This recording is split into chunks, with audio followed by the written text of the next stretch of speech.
Hi, welcome back guys. This is your friend, the MHA What If with another fanfiction. This is the first part of What If Deku and Asui Went on a Date? All credits for this video go to their respective authors, so please support the real author. Check out the link in the description for more details. Please give this video a like and subscribe to the channel if you want more videos like this. Now let's get into the fanfic. I suppose I'd pick Midoriya. That was my first and only response to their most recent conversation, and that was all it took for the four of them to attack me. Not violently, really, except for Mina, who roughly messed my hair with excitement. They pushed me quickly across the food court, past the thankfully empty tables and plainly sorted plant decorations, nearly tripping ourselves into a sudden halt just a few feet from the subject of their girlish cheering. Midoriya Izuku, my classmate, friend, and better known by his pet/hero name, Deku, a pretty average boy from what I knew of him. Average in height, average in looks, averagely shy in personality, and average in tastes for someone his age. Average in almost every way, outside of his quirk and constant murmuring, that is. Excepting those, he's a surprisingly plain person. Gets himself into a lot of trouble, sure, but that has more to do with the situations he's unlucky enough to end up in rather than his behavior. Maybe that's why they dragged me here. Compared to the other guys they've been gossiping, Midoriya is pretty tame and would be the easiest to approach out of all of them. But that's still no reason to force me into approaching him now. Didn't they hear the "I suppose" part of my sentence? It wasn't the definitely, and it definitely wasn't discussed over. Throwing me in here isn't them jumping to a conclusion. It's skipping an entire conversation. This is the last time I'll ever join those "who would you rather" talks, that's for sure. Ask him. Ask him. They're whispering hard behind me, as if he can't clearly hear them at their volume. I wonder what he thinks of us crowding around him. He looks at us with confusion. Sweating. Darting his eyes left and right. One of the conveniences of Midoriya's plain nature is how obvious he is to read. Even if you can't tell exactly what he's thinking, you can make a good guess as to what he's feeling just by looking at his expressions. And right now, he's clearly anxious. Ask him what?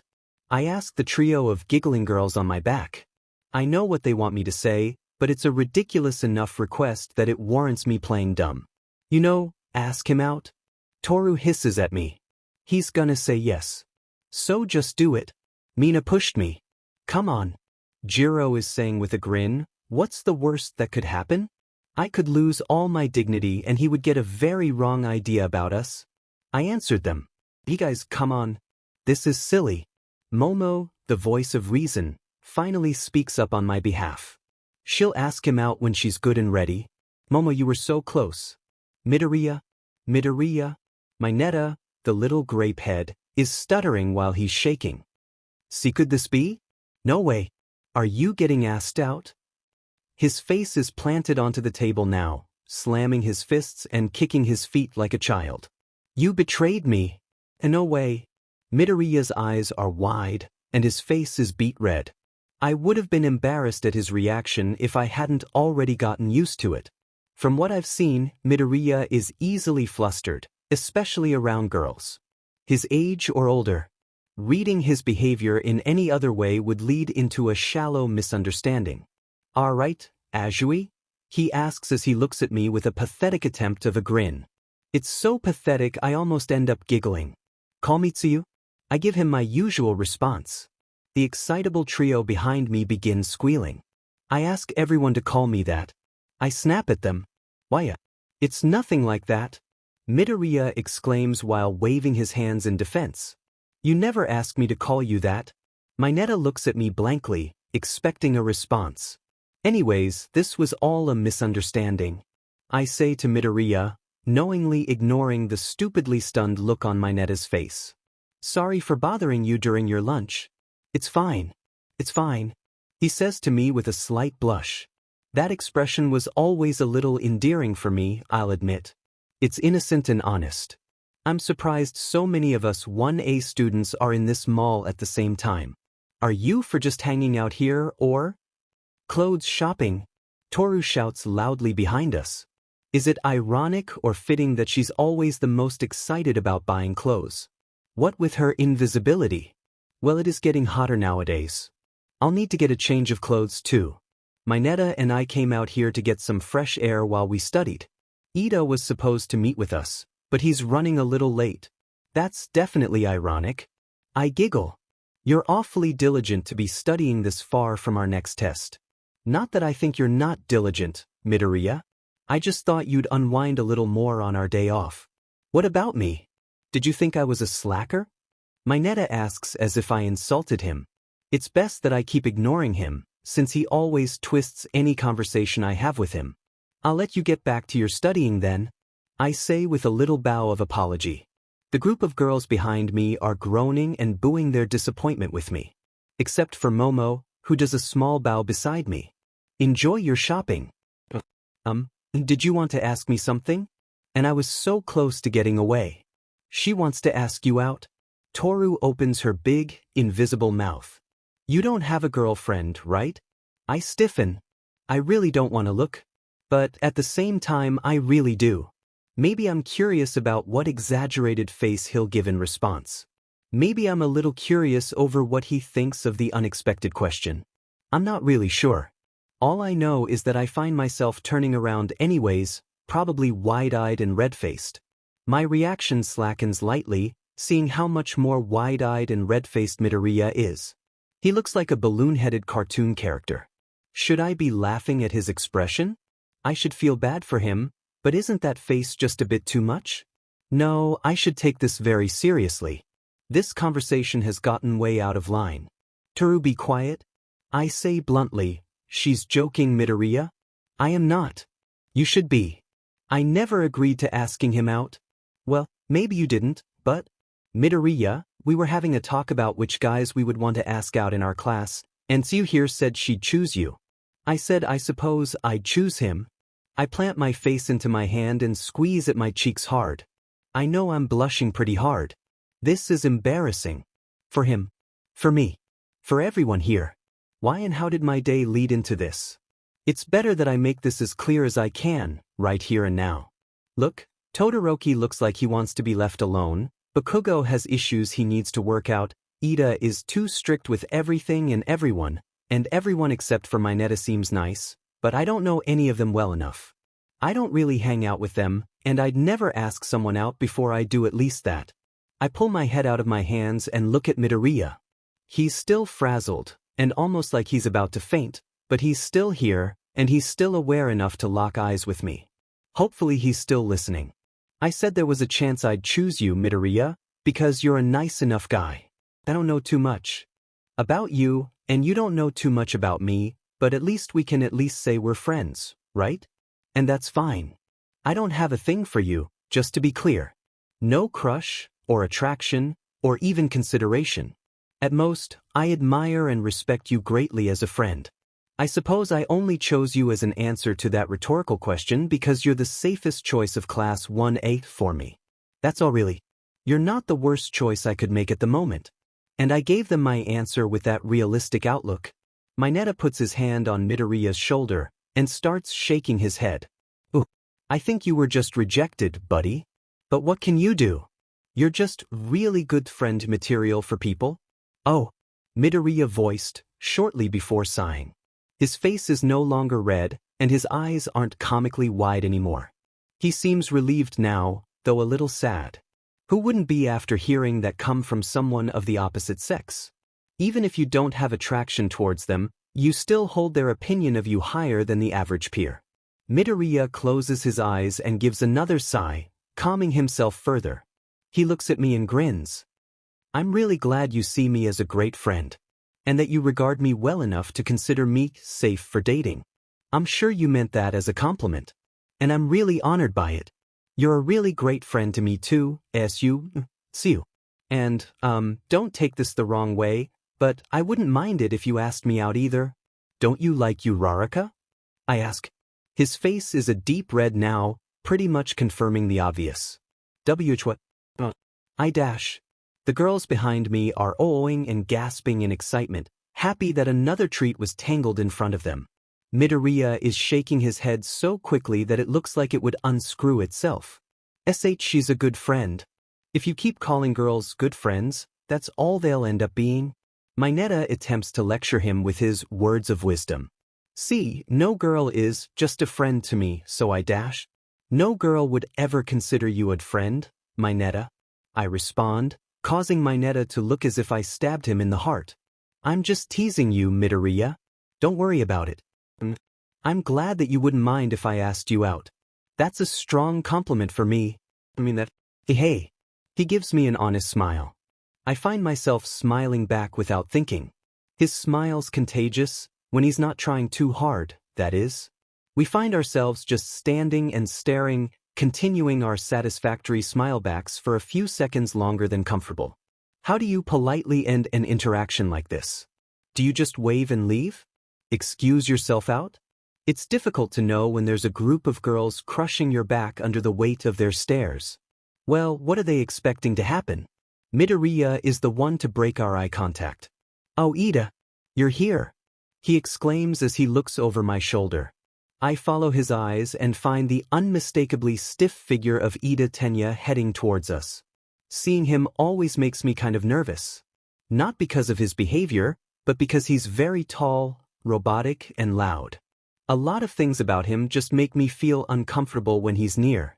Like I can never relax. Ida looks at me, then at the party behind me. Asui. Yaoyorozu. Ashido. Hagakure. Pleasant afternoon, he says as he does slight nods to each of us. Were you invited to share notes as well? No, we're not here for that. Mina backs away with a slight laugh. She's never been the type to enjoy study sessions. That is a nice idea though, Jiro says with her finger to her chin. She looks at Midoriya. You think I can set up a note-sharing session between all of us sometime? Midoriya blinks. I'd be up for it. Mineta, will you invite us into your room? Grapehead asks Jiro directly. No. I'm thinking of holding it at a restaurant. One of the girls at Class B has a family that runs a pretty chill one. You're already building connections with the other classes. That's very proactive of you, Jiro. Ida responds with a half-clap. I'll need to expand my own network in the coming year. Would you mind if you passed along the invitation to the students of Class 1B as well? Yeah, that's a cool idea. I'm sure some of them will be up for it. I can help with that. Momo chimes in. I have a few of their phone numbers. Yaoyorozu as well. I'm falling further behind than I thought. Ida gives a strange, worried look. That's because you're too stiff with socializing. You gotta be more flexible. Mina tells him. Look who's talking. You talk to the same 3 guys every day. Toru teases. From the looks of it, the conversation just completely veered off its previous one and is heading towards more socially neutral territory. I'm really glad for that. It would be a few minutes still with our chatting and joking around before we ended up splitting up, and we would return to our shopping, and the boys to their studying. We decided that we were indeed going to have a large note-sharing session between the students of Class 1A and 1B. Even if our primary studies were completely different from one another, our general ones more or less lined up. The date of the session was still up in the air, since it's rarely ever the case that we're not exhausted on days off. But we decided it would at least be soon. I'm kind of looking forward to it. I've been having trouble in math. After nearly 2 weeks of rough class projects and tests, and too many apology-filled cancellations, the day of our note-sharing session had finally come. I almost didn't think it would ever happen. And I don't mean to be pessimistic, but I feel like it could get canceled any second now. Another cancellation would be a problem though, since I gave my notebook to Mina over the weekend, so she wouldn't be too far behind when we started sharing notes. If this one is canceled too, I won't be able to study my notes until the day of the test. Which, I'm pretty sure I can pass without them, but a review always helps to make sure. Slacking off once will only lead to slacking off twice. A saying I'm embarrassed to say that I learned from Mineta. I pick up my phone and reconfirm the address. We were individually sent the name and address of the restaurant via text, rather than receiving it through the group chat, only because Toru's over her data limit for the month. From what Jiro told me, the place is kind of fancy. You have to dress a little fashionably or at least casually chic in order to not get any glares in the place. It sounds kind of stiff to be called chill, but everyone has their own interpretation of a relaxed atmosphere. While I don't normally enjoy dressing up fancy just to go out, this was a rare occasion, so I sucked it up and rummaged through my stuff for an outfit. Rare as the occasion, I oddly had a little fun this time looking for something casually chic that suited me. What I ended up with wasn't much, but it's a lot more than I'd normally bother to put together. A light, loose fabric, teal V-neck short sleeve, with some English sentences in cursive, dyed faintly white over the trim, curving from the left front and leading to the spine. I'm not sure what it says, but English always looks chic. Blue, barely flared bell-bottom jeans with a thin, built-in wallet chain hanging off one of its belt buckles and tucking itself inside the left pocket. Basic black pumps that look a little too close to boots in their shape, but lacking the laces to match it. A large, wear-over, lighter brown belt hanging diagonally atop my waist and touching its end at my upper thigh. And a thin, gold necklace that I found around my house a few days ago, which no one claimed to be theirs. Even though I'm sure it's one of Mom's old necklaces, I decided to wear it. It looks nice with my outfit. Nothing was done with my hair outside the usual, and I'm not going to wear any makeup. I cared to dress up this time around, but not enough to fake my appeal. The only thing left to fancify is, I look at my hands, mainly at my wrists. On most outings, I'm either wearing long sleeves, gloves, or some kind of wristband. While most people don't notice it, I do wear those things on purpose. I'm overly aware of the fact that my hands are big in comparison to my arms. By covering my wrists in some way, it takes people's eyes off of that disproportion. I know my big eyes, tendency to hunch posture, and long tongue stick out more in people's perceptions of me, but it's my abnormally large hands that I'm embarrassed over. Girls are supposed to have small hands. They can be big, tall, and muscular, but their hands and feet are always smaller than a guy at their size. I don't know why I'm so self-conscious of it, but I am. My hands are just what makes me feel out of place around others. And I can't get around that yet. And I can't get around that now. Without a wristband or glove, they're really going to stick out. Maybe I should wear a long sleeve underneath this. My phone starts ringing. It's Mina. You're still coming, right, Siu? She asks through the speaker before I could even answer. I'm in a ride with Toru and Momo, and we're close to the restaurant. We're going to pick up some stuff here first, but right afterwards we're going to head in. Yes, I'm coming. Am I late? I know I'm not late, but they're there awfully early. Nah. We just went ahead of everyone else. You should head over soon, though, so we can look through the menu before anyone gets here. That's a good idea.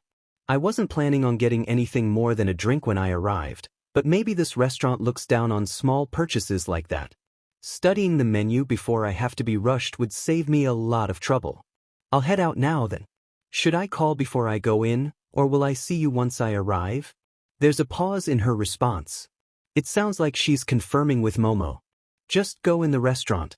Our table's reserved under Jiro. The waiter will lead you right to it. Reserved, huh?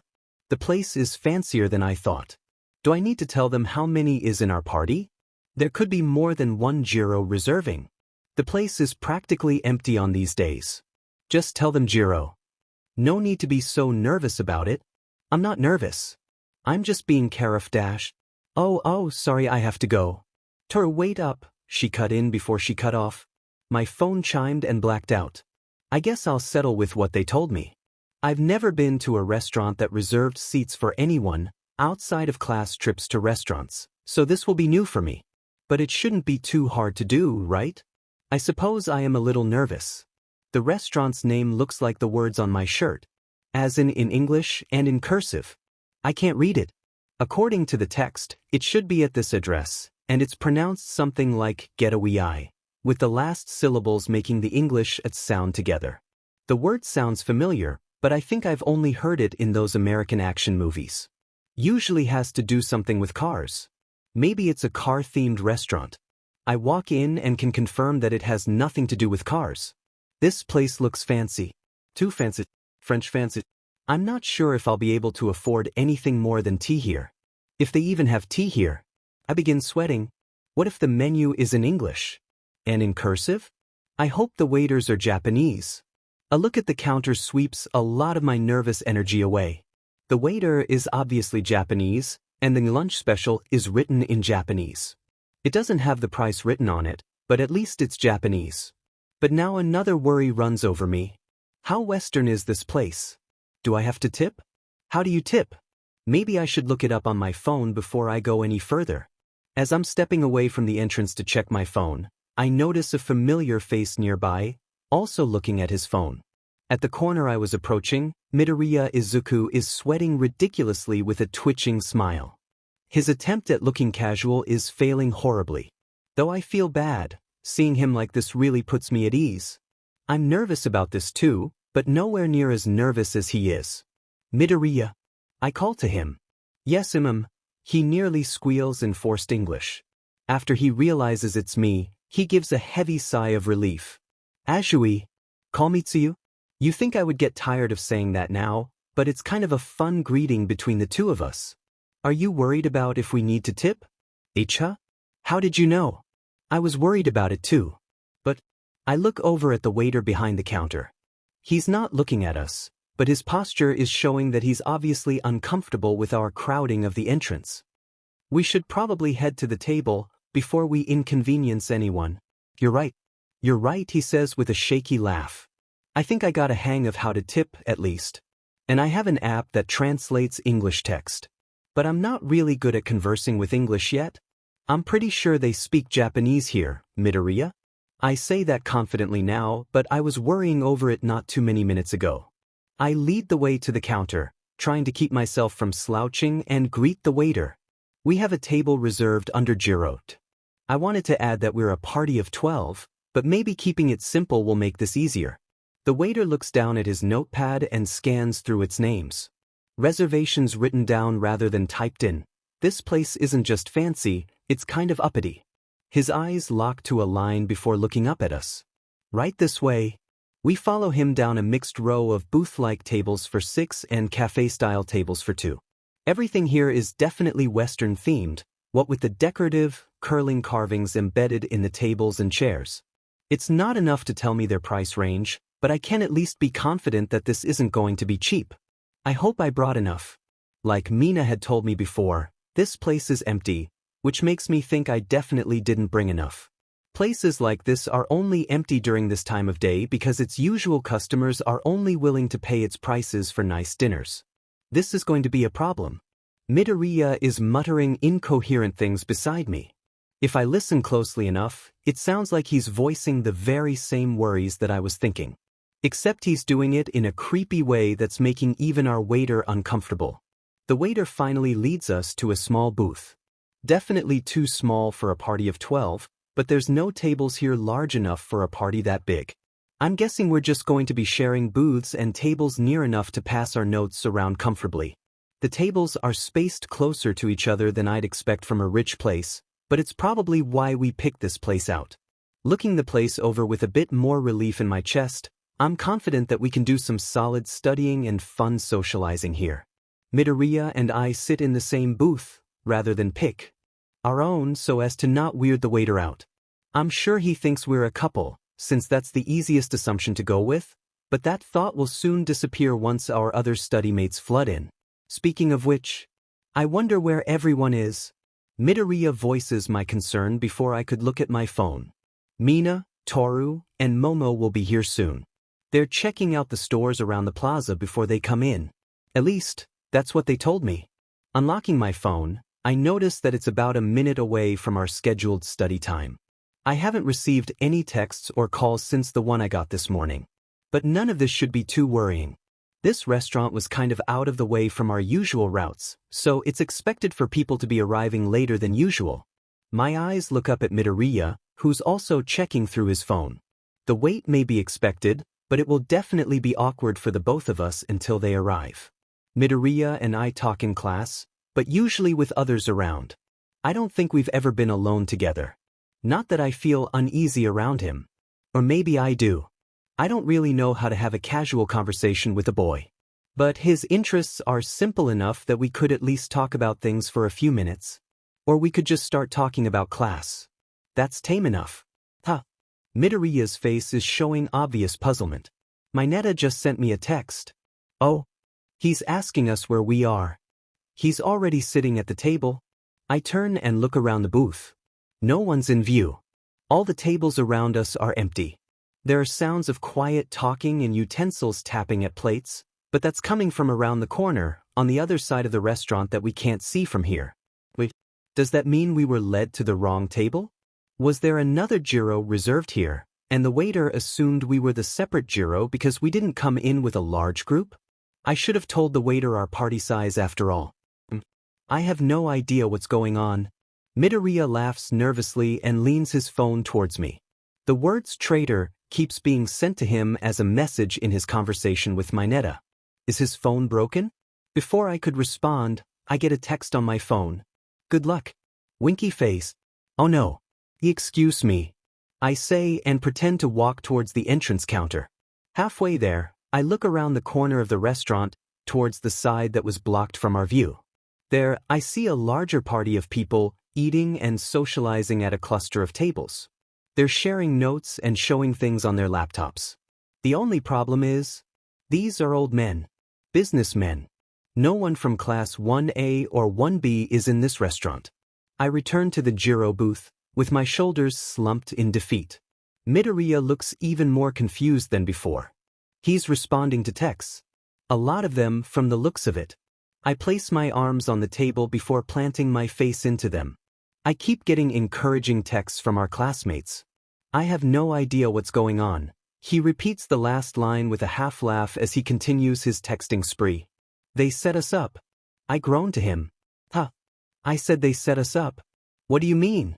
Midoriya, we're on a date right now. His phone drops loudly onto the table. I bow in apology to the waiter, who's approaching us with a trying calm look on his face.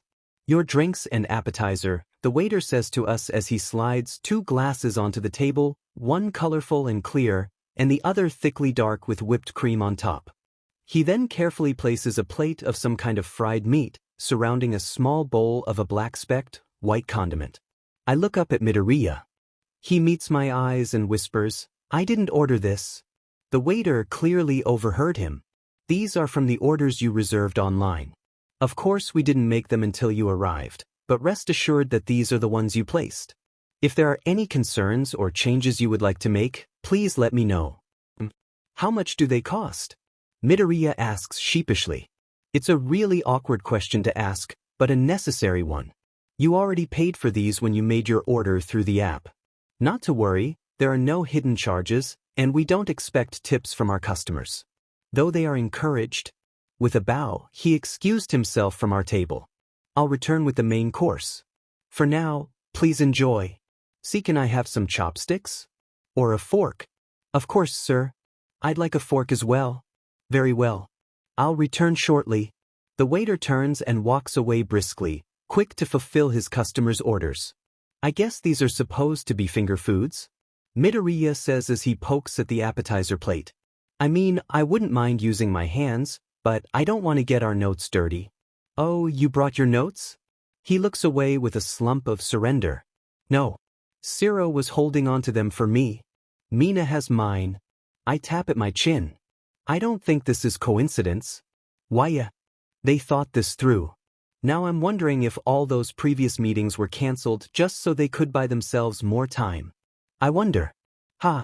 We sit and stare at our twiddling fingers, unsure of what else to talk about. Midoriya, at least, seems very wary of discussing the matter directly. Ever since I said date, he hasn't locked eyes with me. It's understandable for a shy boy like him. But I'm not locking eyes with him either. Maybe his shyness is contagious. Or maybe I'm shy too. I know I don't have experience in talking with boys outside of a group, especially in a situation like this. But isn't it rude for me to just let this silence continue between us? The waiter returns and places some silverware to our left sides of the table. He does a quick bow and excuses himself once again. We begin picking at the appetizer with our forks, less out of hunger, and more because it's something to do. We're at a restaurant, and the food is paid for, so we should eat. If we do at least what's necessary, then we're not wasting this moment, are we? No, I'm just making excuses. I'm really nervous about all this. I haven't been alone with a boy my age before. And I definitely have never been on a date. That last word just made my heart stop. Midoriya Asui we interrupt each other. I clear my throat. Call me to? My face is burning red. I don't mind people calling mean to you. I prefer it that way. And Midoriya's a good friend, so I definitely don't mind him calling me that. But in a situation like this, with the two of us alone eating in a nice restaurant together, it sounds a lot more intimate than it should. Why is this frazzling me? I just told him a while ago that I wouldn't mind dating him. And besides, this isn't a real date, right? We were both forced into this. In our eyes, we only agreed to this because it was a study session. So by intent, this is just a study session. A study session with nothing to study, except each other. I slap my cheeks hard. I can't lose myself in these kind of thoughts. UW were saying? Midoriya asks me. Now that I think about it, he never finished the sentence he was trying to say earlier. I force myself to look at him in the eye, and I find out why. His face is far more red than mine. And he looks like he has tears in his eyes. Him calling me by my given name at that time probably was more embarrassing for him than it was for me. I find myself chuckling. Are you okay? Totally fine, he says with a creak in his voice. Chuckle even more. We shouldn't force ourselves like this, Midoriya. We should just go along with this casually. Go with what? You have to keep making me say it? We're on a date. I mumbled that last part, but he heard it. Before we could end up in an awkward silence loop once again, I push myself to talk. Being on a date shouldn't make us get so serious with each other. Dates exist so that two people can just get to know each other before taking things to the next step. Most times, people don't end up going to the next step. People date and don't end up getting together. That's normal. We shouldn't feel like that's any different for us. Technically, all a date is just a way for people to hang out in a more personal setting. So we really shouldn't have to act any different than we do in class and class trips, right? Right? Then let's just hang out and enjoy the moment. It'll be enough to satisfy the ones who set this up, and we get free food for participating in it. Midoriya's shoulders loosen as he sighs, sounding and looking significantly relieved. I'm really glad that this is with you, Tsuyu. You're absolutely right. This date doesn't have to mean anything more than us hanging out together. You and I don't really get the chance to do that much in our classroom, so I'm glad we can do it now. That's the spirit, Midoriya. Should we dig in then? Let's dig in. We must have spent a little over 2 hours in that restaurant. Eating, drinking, and talking about an assortment of things. I found out a little more about his history with Bakugo. He learned a bit more about my family. We talked over our hero names, which heroes we looked up to when we were kids, our opinions on capes and poses, and what kind of non-hero life we'd like to live outside of our hero jobs. The latter subject was the most intriguing for me, since Midoriya may be the first guy I've ever talked to / overheard that never mentioned being married or having kids in their non-hero life. Not that he doesn't want them, but that he didn't have them as one of his points. Maybe it's because most men are trying to impress women with that sort of answer, but Midoriya's response is more in line with what a kid would tell a parent than what a guy would tell a girl. Not that I'm judging that against him, I didn't mention being married or having kids either. Does that make me childish or independent? I'm not sure. After finishing our desserts and properly tipping the waiter, which took an embarrassingly long amount of time, we readied ourselves to our next destination. Rather than calling it quits and doing the bare minimum of what was expected of us, Midoriya and I agreed that we should meet our matchmaker's challenge head-on. I texted Mina, "What else do you have planned for us?" Unsurprisingly, they had another place reserved for us, 2 tickets to an amusement park. Not very original, but I won't turn down a fun day at the amusement park. Neither would Midoriya. We took the paid-for taxi service straight to one of the newer amusement parks across the city, known for its implementation of VR headsets to save up on property space. We rode their only roller coaster, played around in their virtual bumper carts, took on a horde of zombies in their Hollywood-grade survival simulator, competed for a few DLC packs for games we didn't own in their shooting range, and ate a lot of cotton candy. Though Midoriya really only had half, since he ended up throwing up a good amount of it, he got really motion sick from the VR. Ignoring that part, we had an absolute blast. I found myself laughing a lot louder and more openly with him than with anyone I've met outside my family really. I've never been on a date before, obviously. And I've never really hung out with friends quite like this before. So this was all really new to me. I hope he doesn't think my laugh sounds silly, because it really does. Before we left the park, we decided to go into one of those photo booths. I've been in a ton of these, but never with a guy before. I was curious as to how they play around with the poses. He's only done this once, and with a group of guys, so I had to show him how to set up the photos. But with their time limits, we had a lot of shots with one of us missing in them. I laughed a lot more here than I expected to. Normally with girls we do silly poses or attempted sultry ones. But Midoriya only had two kinds of poses, overly shy or try-hard heroic. The latter had me cracking up. Oh, this one's a good photo. Midoriya slides one of the sticker packs towards me. He and I are mimicking a pose from one of France's duo heroes, because we had accidentally chosen the Eiffel Tower as our background for that round of photos. The picture is really cheesy, but I suppose, in a way, we do look kind of cool in it. My amusement with the set quickly vanishes, however. I yank the sticker away from the bench and attempt to toss it in the trash. Midoriya catches my arm midway. Oh. What are you doing? He barely shouts as he frantically reaches for the photos. This is a really bad photo set. I have to get rid of it? No way. We paid a lot for that one. And at least let me keep some of them. I stop struggling and hold the stickers still. Which ones? He points. That one. And that one. Not those. I try throwing them away, but he ends up snatching it from my hands. What's wrong with them? He pulls the photo close. You look cool in these. No, I don't. I'm trying to grab at it, but I can tell he's using his quirk to dodge me at the last seconds. I could just grab it with my tongue, but that photo's still fresh from the print, and ink tastes awful. Suddenly, Midoriya grabs both my hands by their wrists with one of his hands, and shows me the photo with the other. Honestly, see, what's wrong with these? His voice is showing a more serious concern now. I may have ruined the mood by taking it this far. My wrists are showing? I mumble in defeat. My wrists are showing in the photos. I groan. I had completely forgotten that I wanted to put a long sleeve underneath my shirt this morning. Looking at the photos again makes me wince. So what if your wrists are showing? Midoriya asks naively. My hands look freakishly huge in these photos. No, they don't. Midoriya, they're the size of my head. And my arms look like twigs in comparison. They're not that big.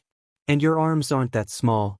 I grip my hands open and closed, repeatedly in his face. Look at them. They're larger than your hands. So, maybe you've gotten used to them because you see me in class all the time, but what was your first impression of my hands? That they suit you? My tiny body, with these huge hands, suits me? Tsuyu, they look fine on you. I break his hold on my wrists and plant my palms against his. My fingers are wider than his, longer too. My palms stretch over his. I can't see his hands at all from this angle. Meanwhile, my wrists are smaller than his, and his forearms are significantly meatier than mine. Now that I look at it, he's actually pretty well toned. That doesn't really match his personality, but it makes sense for his quirk. That's not the point. See? My hands are gigantic. The sound of a camera shutter breaks the two of us out of our conversation. Across from us, Mina, Toru, and Jiro are staring at us impishly. Momo is behind them, looking slightly ashamed for being here. Mineta and Kirishima are here too, with Mineta pale as a ghost, and Kirishima yowling cheerfully at the side. Seems like some of Class 1A broke away from the study session to check up on us. You two seem to be hitting it off well. Jiro teases with a sly smile. Mina takes a few more photos before putting away her phone. Are you two an item now? What are you talking about? I ask with a slight irritation in my voice, left over from my argument with Midoriya. We're still just friends, right, Midoriya? Of course, he answers with a slightly proud face. He seems to be enjoying the fact that we didn't fall into their ploy like they wanted us to. Oh, then why are you two holding hands? Mina asks smugly. Midoriya and I turn towards each other, slowly realizing what position we were in. Sitting on a bench, closely to one another, our hands planted against each other's, looking into each other's eyes. Oh crap. We pull away immediately, our faces turning red. This isn't what it looks like. I yell. Awkwardly enough, I don't get a response. I glance at the group. They're staring back at me, specifically, with a look of astonishment. What did I do? It quickly dawns on me that it wasn't anything that I did, it was how I did it. I clear my throat hard. This isn't what it looks like. I repeat, but now with a completely different tone of voice. It was a subtle change, so I never realized, but the tone of voice I used around Midoriya had lightened over the course of the day. Friendlier, bubblier, maybe. All I know is that it's a tone of voice that no one other than my family's heard from me. I never realized just how different it was from my regular voice until now. Focusing hard to normalize the tone, I continue, we were just comparing hand sizes. Alright? Mina says with a nervous snicker. We were. Midoriya chimes in, all we were doing was comparing hand sizes. You just caught us at a really awkward time. You're right? Mineta scowls with dramatic tears in his eyes. No really. Tsuyu and I had our date like you guys wanted, but we're still just good friends. Well, that was a waste. Toru groans. Hey Midoriya. Kirishima calls out, getting everyone's attention. It may be easy for you to say that the both of you are still just friends. But it's pretty pathetic of you to say it right after holding hands with her, coincidence or not. It's a man's job to take their actions with the opposite sex seriously. You just took her hand virginity and you're just going to play it off like it was nothing? A silence falls on the group. Hand virginity, really? Mineta glares at Kirishima. What are you, 10? What? I'm being serious. Any bonding moment with a girl is serious business for a guy. So if they even look at each other, would that count as virginity too? It depends on how they're looking at each other. That's enough of that. Momo walks forward and places herself between the two bickering boys. She looks at me with a sort of sad look in her eyes. If that's your decision, then we should respect it. You two tried it out for the day, and it's your choice what happens afterwards between the two of you. But you have to be sure, is this really how you want it to end? This may be your only chance to be fully open with yourself and say what you really mean to say. I stare hard at Momo, tilting my head almost until it's sideways, and put my finger to my chin. Yamamo? I think you seriously have the wrong idea over Midoriya and I's relationship. We're not hiding any feelings. We're really just friends, that's all. Huh. But when the two of you... And that's enough of that. Jiro interrupts Momo this time and pushes her off balance. Yaoyorozu here reads too many romance novels. Hey, you do. Anyways. Jiro approaches me, putting her hand on my shoulder. Sorry about all this, she says with a grin. It's just, when the two of you were having that exchange at the mall, we all thought there was really good chemistry between the both of you. And it would have been a waste if you didn't at least give each other a shot. It's rare to find someone safe to try on your first date, especially one that you would consider a friend first, and it's even rarer that they would feel the same way towards you. Seeing both you and Midoriya like that, we thought, why the heck not? And pushed for this whole event. She puts her other hand on Midoriya's shoulder and pats us both. If we gave you any trouble, then I'll apologize for the group, it was mostly my idea. But hey, she teasingly pushes him. You did a good job for a guy on his first date. Thanks for taking care of Froppy for us. And no problem, he nervously answers with a cute laugh. She took care of me too. You're a good kid, Midoriya. Are you sure you don't want to take her first kiss? What? I can't tell if I shouted that, if Midoriya did, or if we both did. He's looking at me now. I don't know why, but I can't bring myself look back at him in return. This is just really embarrassing. I feel like I'm going to fall over and die. I'm just joking.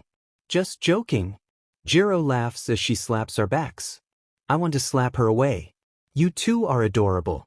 Truth be told, it's not a bad idea if you decide to change your mind after all this, Midoriya. I'd be stoked. It's nearly impossible to find a good enough guy to care after your friend. After calming myself down, I end up blushing again. Jiro's very sweet. She's a little standoffish at times, and oddly formal with us despite her rebellious attitude. And of the friends I've made amongst the girls of 1A, she's the only one who doesn't like being called by her given name.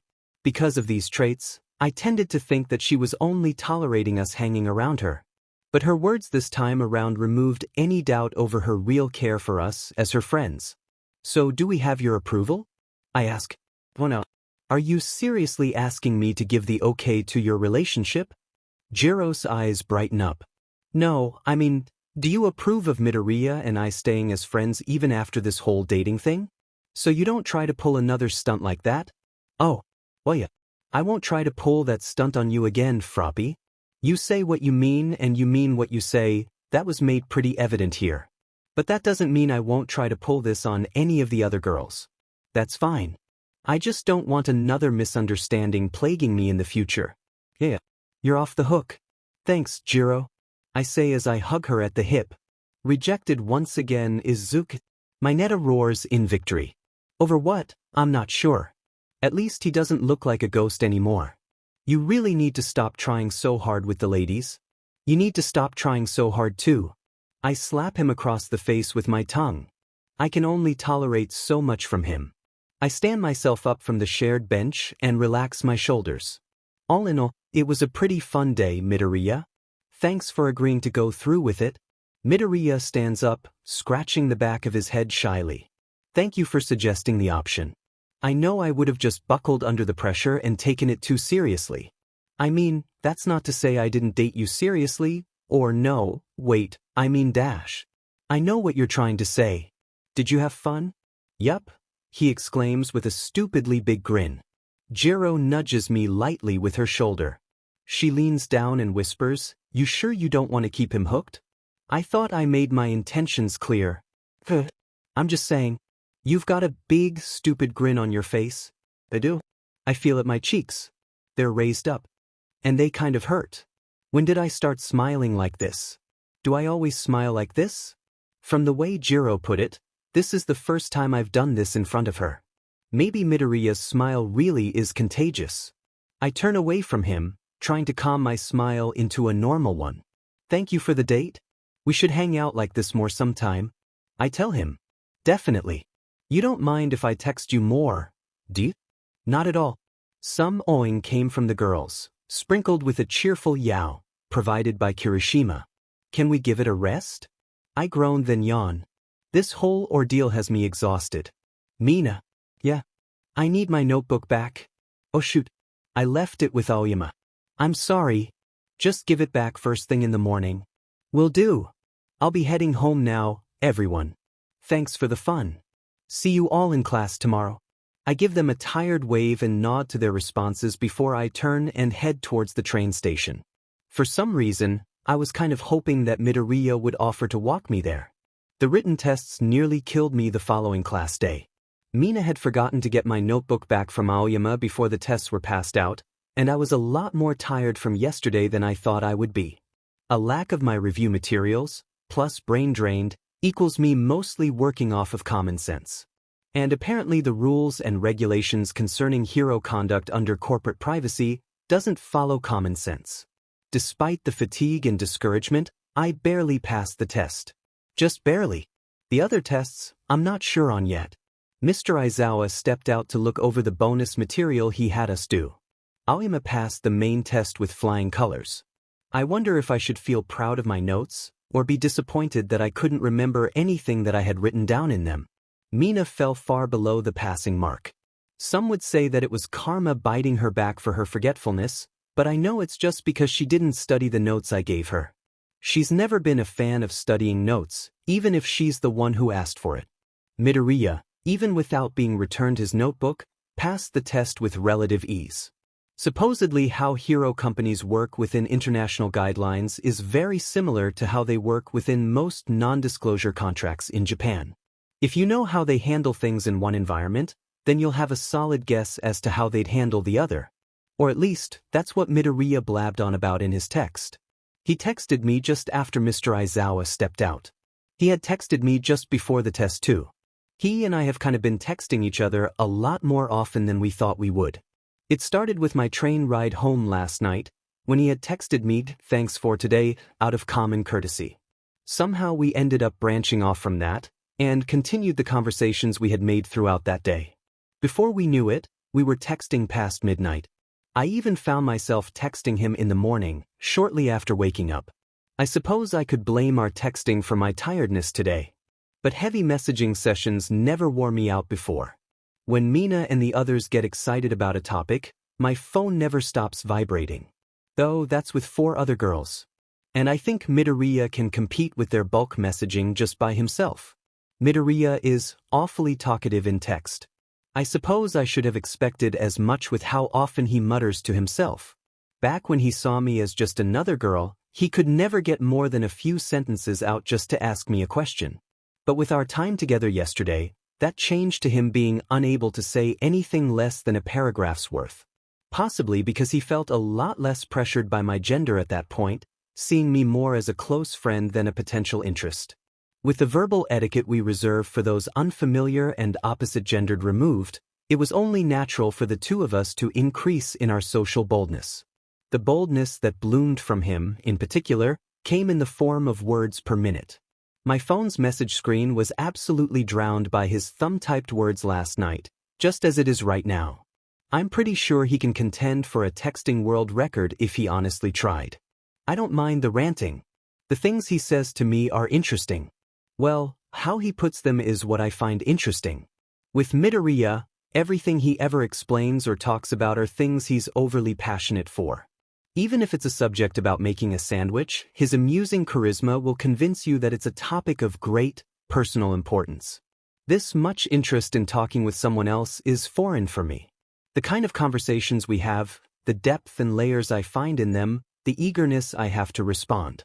None of it is familiar to what I've experienced before. I'm more used to the typical shallow talks, gossip, and the sort. The kind I can just throw my opinions in from time to time to stoke the fires of curiosity, but eventually watch the embers of a topic fizzle out.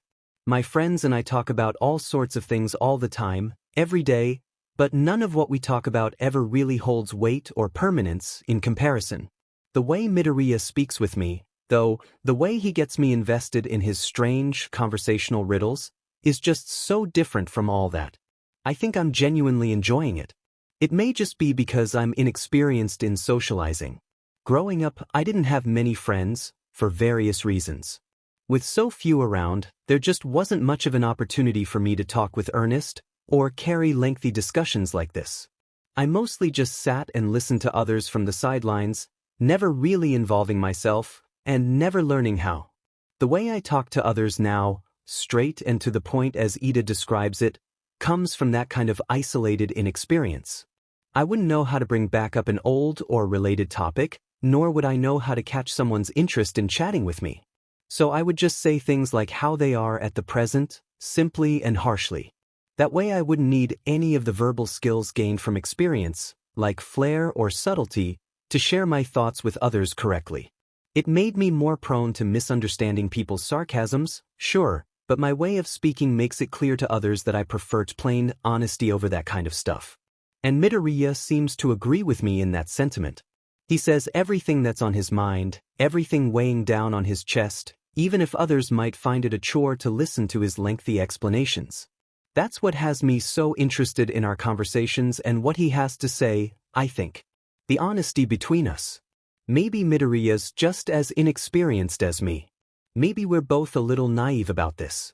But I don't think there's anything to be ashamed of when it comes to being genuine. So it should be fine if we keep talking like this. And it should be fine that I enjoy it so much. Speaking of which, I feel my phone vibrating again. Midoriya must have figured out what he got wrong on the test and is getting back to me on it. I wonder if he's ignoring Ida's lecture just to text me? I nearly fall off my chair. I received a media message. Not from Midoriya, but from Mina. Under the words, "Can you feel the love?" is a picture of Midoriya and I, from the amusement park. We're sitting at the bench, a distant sunset acting as a stunning backdrop, our upper halves turned towards one another in full, affectionate attention, our hands pressed up against each other's and our eyes, looking upwards, intimately between our fingers and into each other. This photo was taken so out of context that I had thought it was edited, but it took seconds for me to realize that it was just perfectly timed and so perfectly angled. It's a stunning shot. Except it isn't. It's a terrible picture. It's completely misinterpreting what was happening in that moment.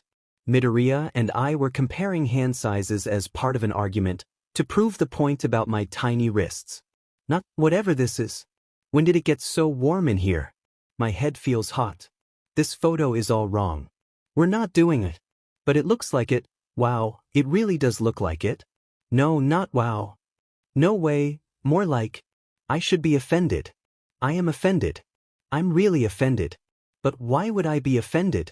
Midoriya and I look perfect for each other. What am I thinking? I slam the phone face flat onto my table, holding back a frustrated yell. I don't know what kind of frustration, but it's there. Mina is across the room, giving me the smuggest snicker I've ever seen. Momo and Toru are staring hard into their phones. She must have sent it to them too. Toru's squealing now. Momo's not saying anything, but she's just completely hunched over her table, almost like she's staring at something inappropriate. Behind me, I can hear Jiro's impressed whistle. Why is this happening? I glare daggers at Mina. She stares back with a stunned expression. I don't think she's ever seen me get angry before.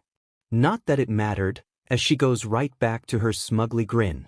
She's getting a real kick out of this. Oh, I want to throw something at her so badly. Wait, why am I getting upset? This is just a juvenile picture sent to me just to get a rise out of me. The misunderstanding with this had already been settled, so this little prank means nothing. This shouldn't bother me at all. It's not a big. I stupidly flipped my phone back over to give the photo a second look. Now my head is spinning. I want to yell. Yell what? I don't know. I really don't know. This photo is so wrong. It's very, very wrong. I need to delete it from my history right now. I should. I really should. But I'm looking at the photo again and I can't bring myself to do it. It's too perfect of a shot. To delete it would be a waste, right? But what would the point of even keeping it be? What, am I going to put it up as a wallpaper? It's not the worst idea. Except it is. This is just a stupid, terrible photo. Delete it, see? Just delete it. After 3 more seconds, I'll delete it for sure. 2 more seconds. 1.5. What are you looking at? Kuru. Eawiwa. Midoriya and I look at each other, completely stunned. He yelled right as I screeched. I probably scared him half to death. And from the looks of my surrounding classmates, I probably scared everyone in the room half to death. I've never yelled like that in the classroom. Or in public. My face is really red now. I want to shrink into a ball, and keep shrinking until I'm completely gone. Or maybe I should ask you, Raraka, to make me float away into infinity. Are you okay? Eawiwa. Eawiwa. Now Uraraka is completely stunned and staring at me. My heart might have stopped, or it's beating so fast that I can't feel it anymore. I can't let her see the photo. What am I thinking? I can't let anyone see this photo. I need to delete it from everyone's phones. No, I need to calm down and think rationally. They'll only be more curious of the photo if I try to get rid of it so suddenly. If instead I were to let a neutral party see it and they don't make a big deal out of it, then interest in it should drop, and I'll be able to delete it safely. But who would be the least caring towards this photo? Or at least, who wouldn't cause waves if they reacted to it in any way? My answer is already staring at me even before I could turn towards him. He's forcing his eye to glimmer and shine while he winks at me. Aoyama Yuga. Sparkling boy. Aoyama, what do you think of it? I ask as I reach my phone towards him. My voice is trembling, I need to relax it. This plan should work. No need to get anxious. Aoyama is sitting at his seat, his head propped up by his arms on his table, his fingers holding up his chin elegantly. He looks ridiculous as usual. Perfect. With a swing of his hair, he looks down at my phone, staring directly into the photo. He looks back up at me, then at Midoriya, and his eyebrows waggle in suggestive approval. That was not how I expected him to react. Midoriya responds with a confused and very worried look. I think the picture's perfect. Momo, of all people, answers the question that wasn't directed at her. She's giving Mina a heartful thumbs up. Midoriya, completely curious now, looks over Momo's shoulder to see. And his face immediately turns to stone. Sma-ash. Midoriya roars as he throws Momo's phone at full power through the classroom window. The glass of the room's windows shatter all at once, and a boom in the outside air causes other nearby classroom windows to explode. Everyone stares out the classroom's now glassless openings, unsure of what just happened. What the hell is going on in here? Mr. Aizawa growls as he peeks into the room. I'd like to go home now, please. Most of Class 1A was called into the principal's office for questioning and lecturing. I'm sure this is the first time so many students were called in at once. We were probably the focus of gossip for the entire student body, though I doubt any of them knew what really happened in our classroom. One could argue that not even those in our own class knew what happened. Most of the testimonies blurted out made little sense of the event. Whatever stories was spun, whether by witness or gossip, Midoriya was made the main culprit of them all, seeing as he was the one that actually destroyed school property. It was an overreaction on his part, of course, but I'm the one that should have been faulted for this. Hindsight being 20/20, I realized soon after the fiasco that I could have simply answered Midoriya's question with "I'd really prefer it if you don't see it." Even if the others continued to show curiosity over the photo, a formal denial would have stopped them dead in their tracks. And knowing my friends, they wouldn't have shown the photo to anyone if I really didn't want them to. If anybody overreacted and blew things out of proportion, it was me. I've never reacted like that in public before. It was really immature of me. And I'm ashamed of it. I did my best to explain the situation as clearly as I could to the principal and faculty, and they got the general gist of it. Momo, Mina, Jiro, Toru, and I were all lectured and forced to delete the photos from our messaging history to avoid further trouble. No one would cause a fuss over it again. Additionally, our entire class was restricted from using their phones during class for an undisclosed amount of time. Class 1A would all share the blame for the immature mess that my friends and I caused. Midoriya, though, still had to be the one held responsible for the damages of the incident. I would have been crushed by guilt over that judgment, but I had overheard that he was only being given a harsh warning as punishment. Someone in the faculty must have vetted for him. I seriously doubt UA would tolerate such behaviors on no-court grounds, and from a student, no less. Without an influence from the faculty, I'm sure Midoriya would have, at the very least, received a suspension, which would put a scar on his permanent records. I'm really glad he wasn't suspended. I would have missed him. The next few days of class saw things returning to normal. Whisperings and naggings over the incident were dying down mostly, and Midoriya and I's overreactions were pretty much forgotten by everyone. Only curiosity over the photo remained, and the only one willing to say anything about it is Sparkle Boy Aoyama. Not that he ever says anything worthwhile about it. He just hints at what emotions he felt from it, and how lucky he was to have witnessed it. Talking to him brings no one closer to finding out what it was he saw. And I don't think he has any intention of letting them find out. For now, he's just basking in the spotlight of people's attentions. Mina, Momo, Jiro, Toru, and I are back to our usual friendships. I didn't hold a grudge against them for the photo, and they understand that it was rude of them to tease me over it. Though, Momo points out that she never meant her audible response as a tease, she honestly liked the photo. Admittedly, we all liked the photo for varying reasons.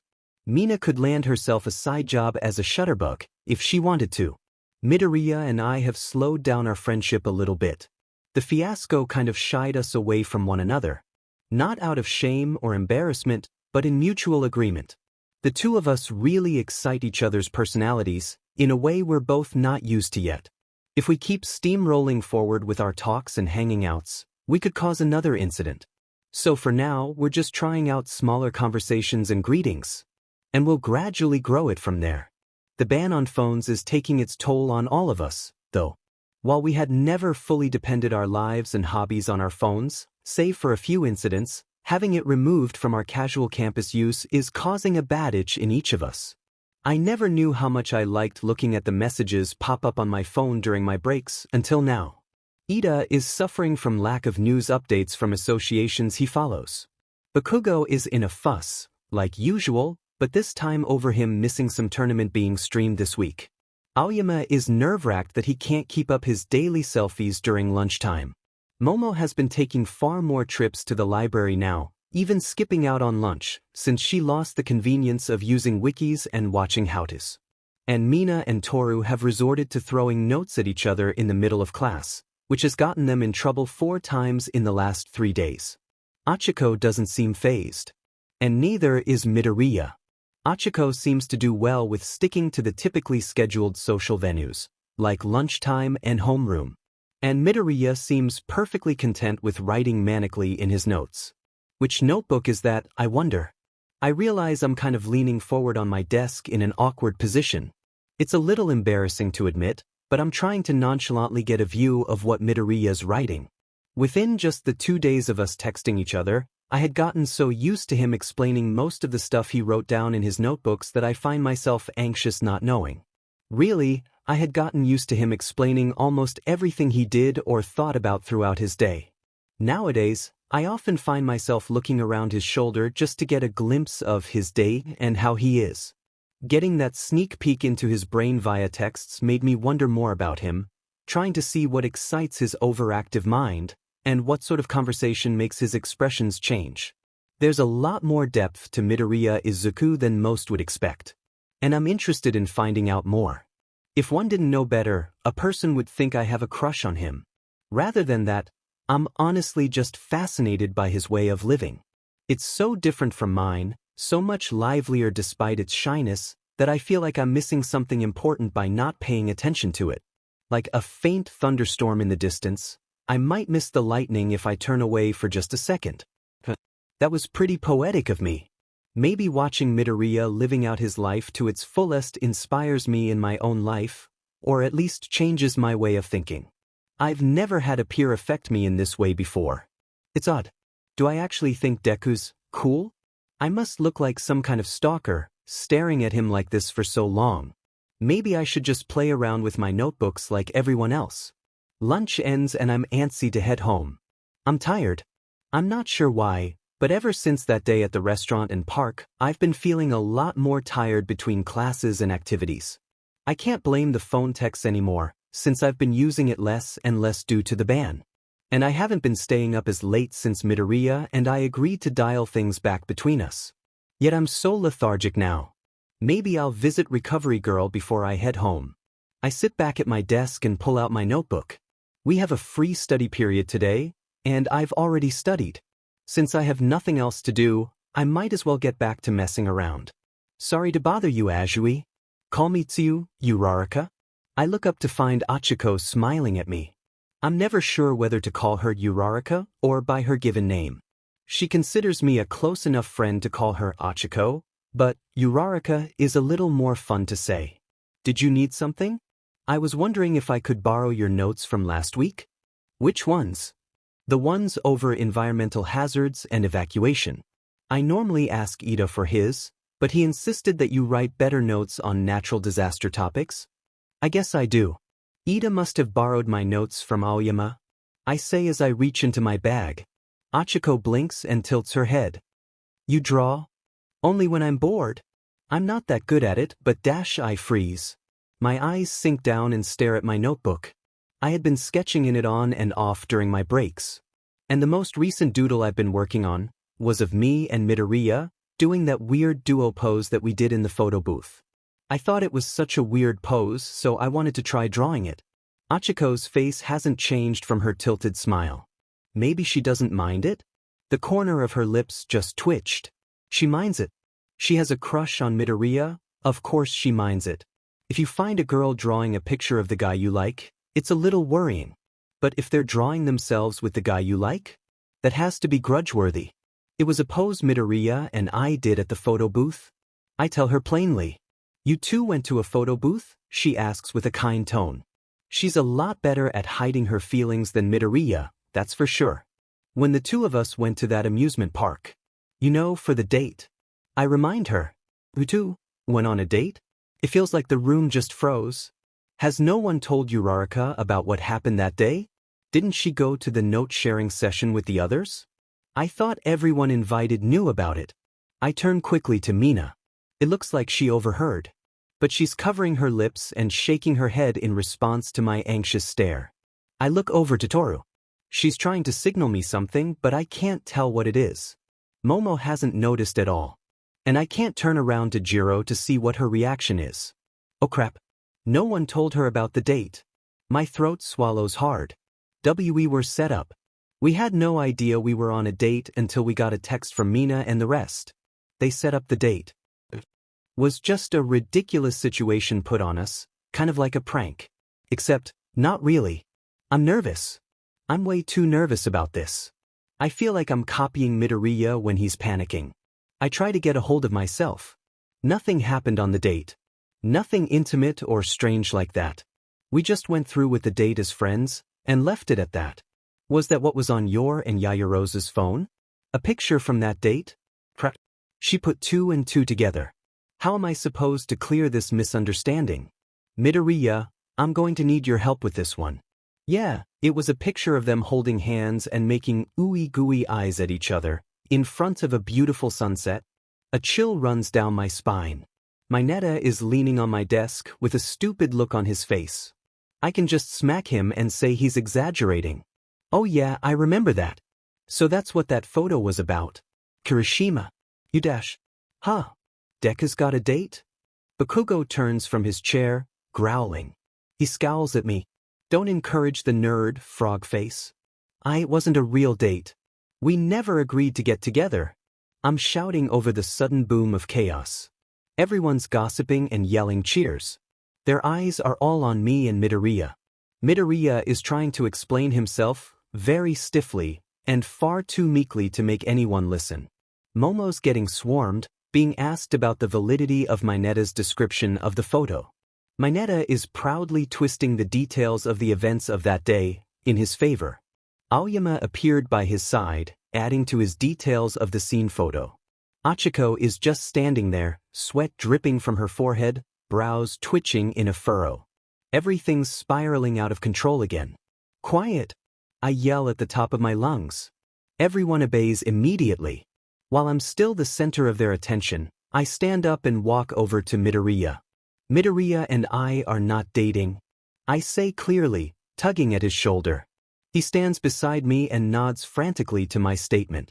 Like I've said, we were set up for a date without our knowing, and ended up just going along with it. He and I are not together. We're still just friends. That's it. That's all there is to it. Then what was with the photo? Mineta, I'm going to slap you blind. That photo was taken completely out of context. Momo, Mina, Jiro, Toru, and Kirishima can all attest that they walked into a really awkward moment between Midoriya and I, and just happened to take a picture at the wrong place, wrong time, or right place, right time, depending on who you ask. There really was nothing behind the context of that photo. It was just a really embarrassing pose that the two of us ended up in. It was just embarrassing to see it taken that out of context. So we just jumped to conclusions. Achiko has a creak in her voice. Why up? There was nothing going on in that picture, or that date. Midoriya's blushing hard. We were just hanging out at the park as friends. That's exactly right. And it all got blown out of proportion, no thanks to me. So I apologize for riling everyone up again. I give a very deep bow. Midoriya mimics me and bows even further. So, please let's stop talking about this, or they might suspend our phones for a few more weeks. That last line caused everyone to firmly nod in unison and slowly return to their previous conversations. The scandal between Midoriya and I was too fun for them to pass up, but they weren't willing to lose more time from their phones. After a short while, Midoriya and I lift ourselves back up from our bows and look at each other. I'm sorry about all that. Midoriya apologizes before I could. I give him a strange look. It was my fault to begin with. If I handled the misunderstanding better, people wouldn't get so riled up over nothing. Even if that's the case, I have as much responsibility in this. I messed up too. An arm wraps around Midoriya's shoulder. That's what a man should say, Midoriya. I'm proud of you. Kirishima says with a sagely nod. Oh shush, Kirishima. This was your fault too. I knocked the side of his head with my tongue. What did I do? Before I could point out the obvious, Achiko walked up to the three of us. Kirishima took this as his cue to go. Scratching the back of her head and laughing nervously, Achiko exclaims, "That was a really big misunderstanding, huh?" "Yeah. Midoriya nods frantically. I'm kind of relieved. I mean, because everyone would have kept teasing the two of you if Asui hadn't cleared it up. She twiddles her fingers together, showing her nervousness with what she wants to say next. So you two just went on a friend date?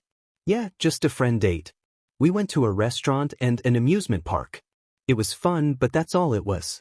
Just a fun and simple friend date. Midoriya seems to be stressing that phrase a little too much. Oh, that sounds fun. Just a friend date. Friend dates should be a thing. Now she's doing it too. Then that means you two didn't end up doing anything crazy, right? Like, I dunno, kissing? I nearly swallow my tongue. I end up coughing too much that I can't answer her question. And no, we never did such a thing. Midoriya answers in a panic. Such a thing. He makes it sound like it's an absolutely forbidden act. Well, I suppose it is. That's good. Achiko smiles before shaking her head. Because first kisses are very important. You should only have it with someone you really like. I agree. Midoriya shouts in response. The two of them are laughing terribly now, trying to mask their painfully obvious intentions. I'm pretty sure everyone in the class but them and Ida know that they have a crush on each other. Ida being Ida, I understand. But how the two of them can't see it in each other when it's always right in front of them, I don't get. Are they so low in their self-esteems that they can't even imagine the other liking them? I suppose that's why they work so well together. They're both really naive.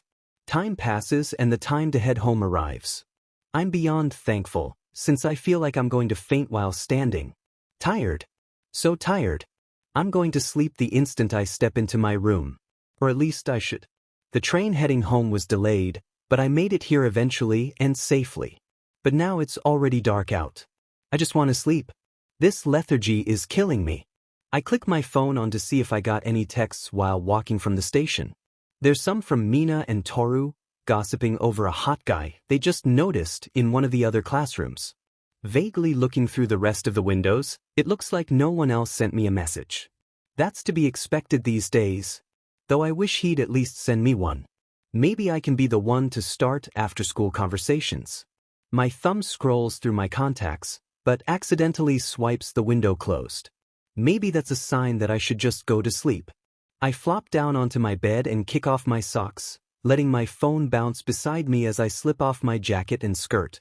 There's not enough fuel in my tank to get dressed in pajamas, so I don't bother trying to reach for them. My eyes begin to haze, and they involuntarily shut close. I guess I'll be sleeping in this awkward pose tonight. The smooth surface of glass slides against the skin of my fingers. Not this again. I need sleep. My thumb scrapes a familiar pattern on its own. An audible click confirms that it activated what it needed to. One of my eyelids winks open, and the blurry vision of my phone's main menu shines brightly into my iris. I need to stop doing this. 3 swipes. To the left, a click here, a press there, a drop-down menu, and there it is again. I should be sleeping. But instead I'm doing what I've been doing for the past 4 nights in a row, staring into a picture that shouldn't be on my phone. To no one else's knowledge, I had saved this photo onto one of my private image board accounts. Something in me told me to upload it. Though I had nearly forgotten about this site since I had stopped storing images into it for over a year, I somehow remembered it just for this photo's sake. And seconds after I had saved it, we were called into the principal's office. Now the photo feels taboo just to own. And even worse when I look at it. What am I talking about? Of course this is taboo. What would my friends think if they found out that I still had this? What would my teachers?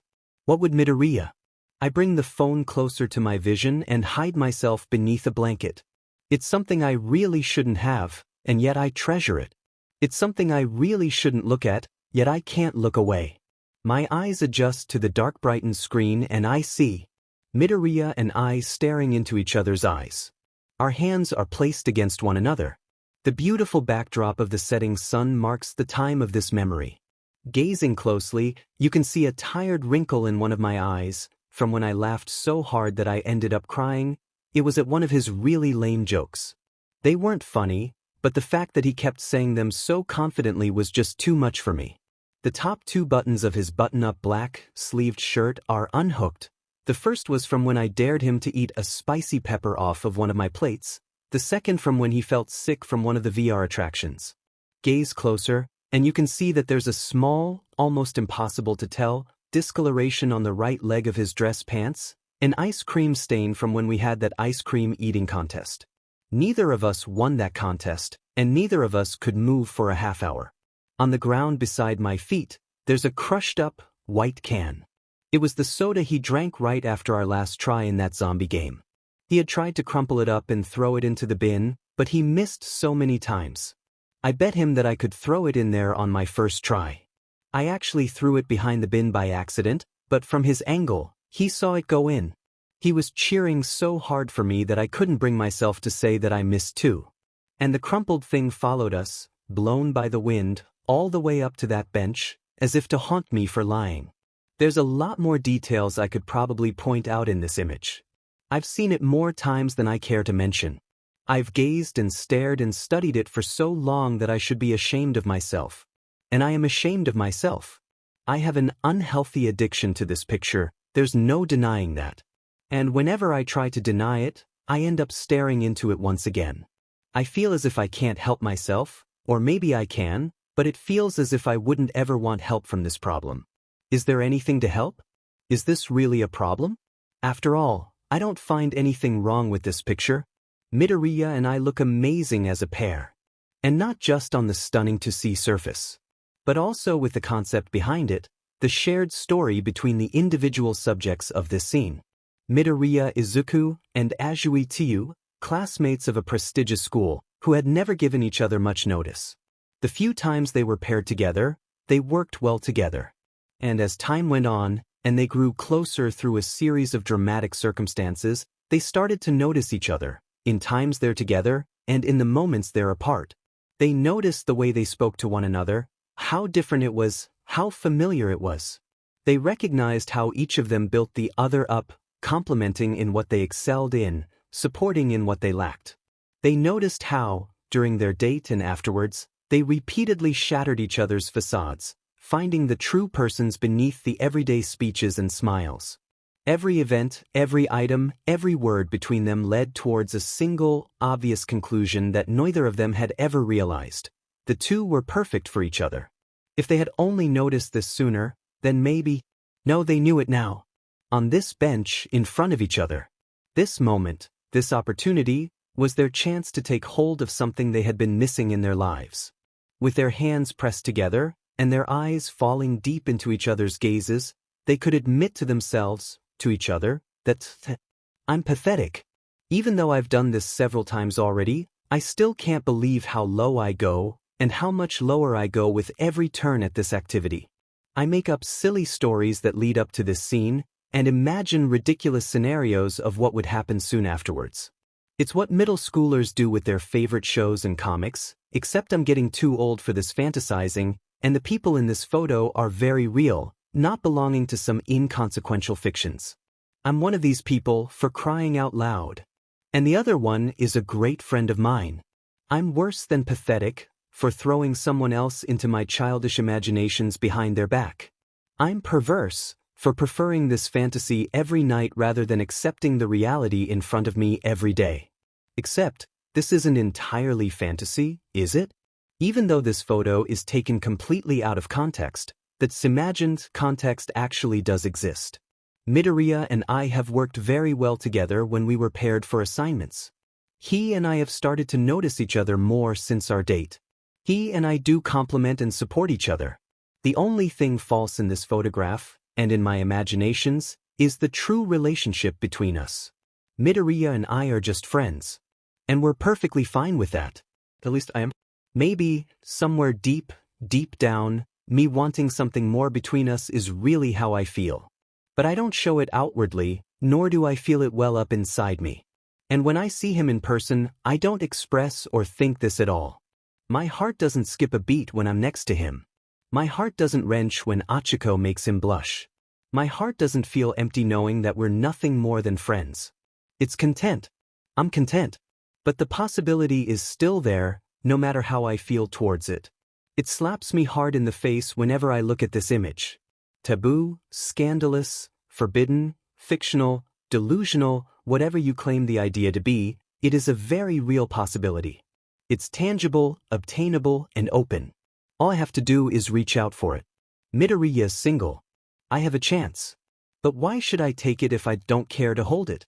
I mean, yes, we'd be great for each other. Midoriya needs someone with common sense to balance out his extremes. And I'd benefit a lot from being with someone so charismatic. But he and I honestly aren't looking at each other to fill in those roles. We're friends. Close friends. Maybe as time goes on, we'll be best friends. I can see that. And I don't need anything closer than that. The Midoriya in this picture, the me in this picture, are completely different than the two out here in reality. We don't have these kind of feelings for each other. Regardless of my constant imaginations and fascination with the false scenario of this photo, I don't actually want to act it out in my life. And I doubt Midoriya would actively want to either. We have our own lives and dreams we're trying to reach, and they don't require us tying an optional knot between us. My daydreams are all just pretend. They're just ideas I'm fascinated with right now. They'll come and go eventually. Even if they're heavily inspired by reality, there's no need for it to be the other way around. It shouldn't matter so much that the possibility exists. Millions of others do too. Millions of others I never took, and have no regrets over it. This particular one doesn't need special attention. It doesn't need space in my mind to think over it, nor time in my life to worry over it. And yet I do. Every night I do. With this photo in hand, saved and locked away, I remind myself again and again that the chance was right there in front of me, and that it's still within reach. Even though I hate myself for doing it, I can't help but put myself through this again and again, tonight, tomorrow night, and as many nights it takes, because it's such a beautiful lie. Multiple shots tear away the manhole cover from my grip. I leap into the alleyway, where the ping, pang sounds of ricocheting projectiles pound against our cover. Several more shots scrape against it, while some blast onto the wall across from us. A few of them bounce off entirely and zigzag down the alley. My net is screaming. My tongue lashes out and tosses him inside an open dumpster. I cling my fingers onto the broken bricks of the wall, leaping upwards and away from the trajectory of the bullets. After some time, the gunfire halts and resumes further in the distance. For now, we're not the targets. Mineta, now's our chance. We'll go around this building and make our way into one of the high-rises. We'll get a better vantage point at its top while avoiding his line of fire. No way, he screeches at me, we'll never make it. Jiro and Sato tried going down that way and now they're dead. I smack the side of his head. Stop exaggerating.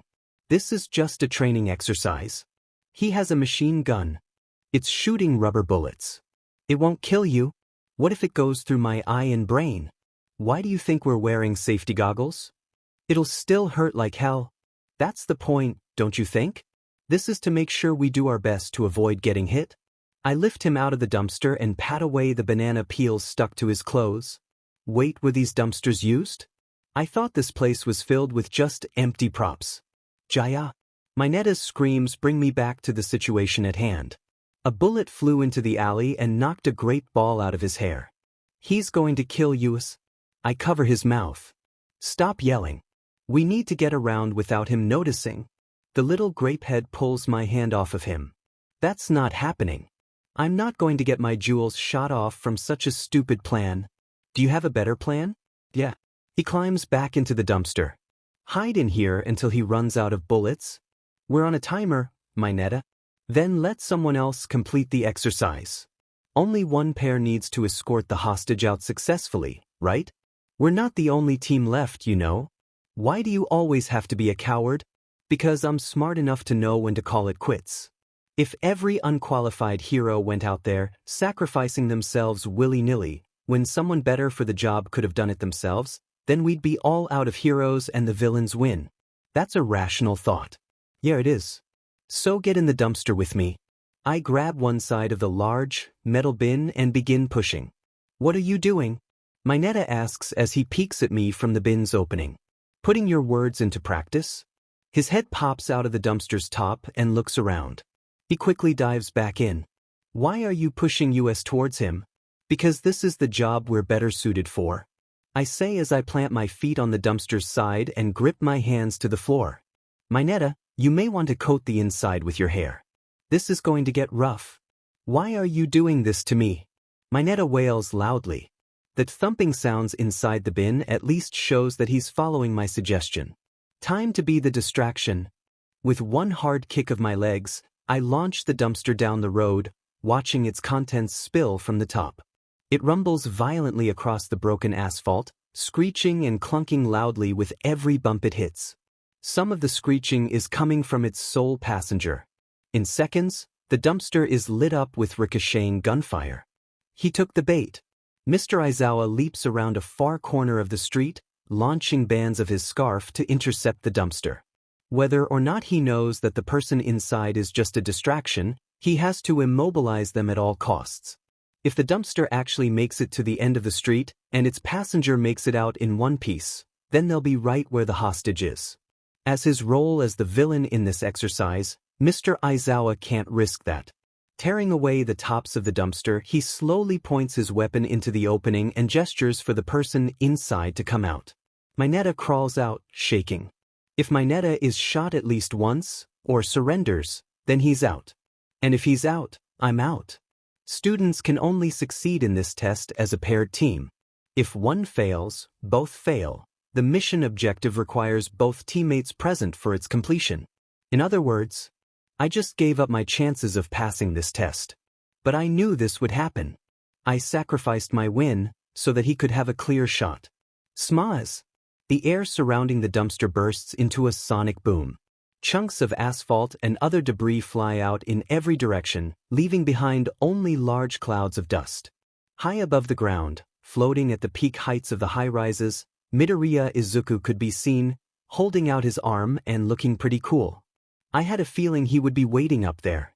During a phone call we had 2 days ago, Midoriya mentioned that Mr. Aizawa, also known as the hero Eraserhead, always had the upper hand in battles where he had a clear line of sight, whether that meant fighting in an open field or at a higher vantage point than his opponents. If you could remove either of those from him, then you would cut his quirk's effectiveness in half. At least, that's what Midoriya theorized. With that conversation still fresh in my memory, I figured that Midoriya would stick his team to the inside of buildings, the shadows of alleyways, or the tops of buildings for this test settings.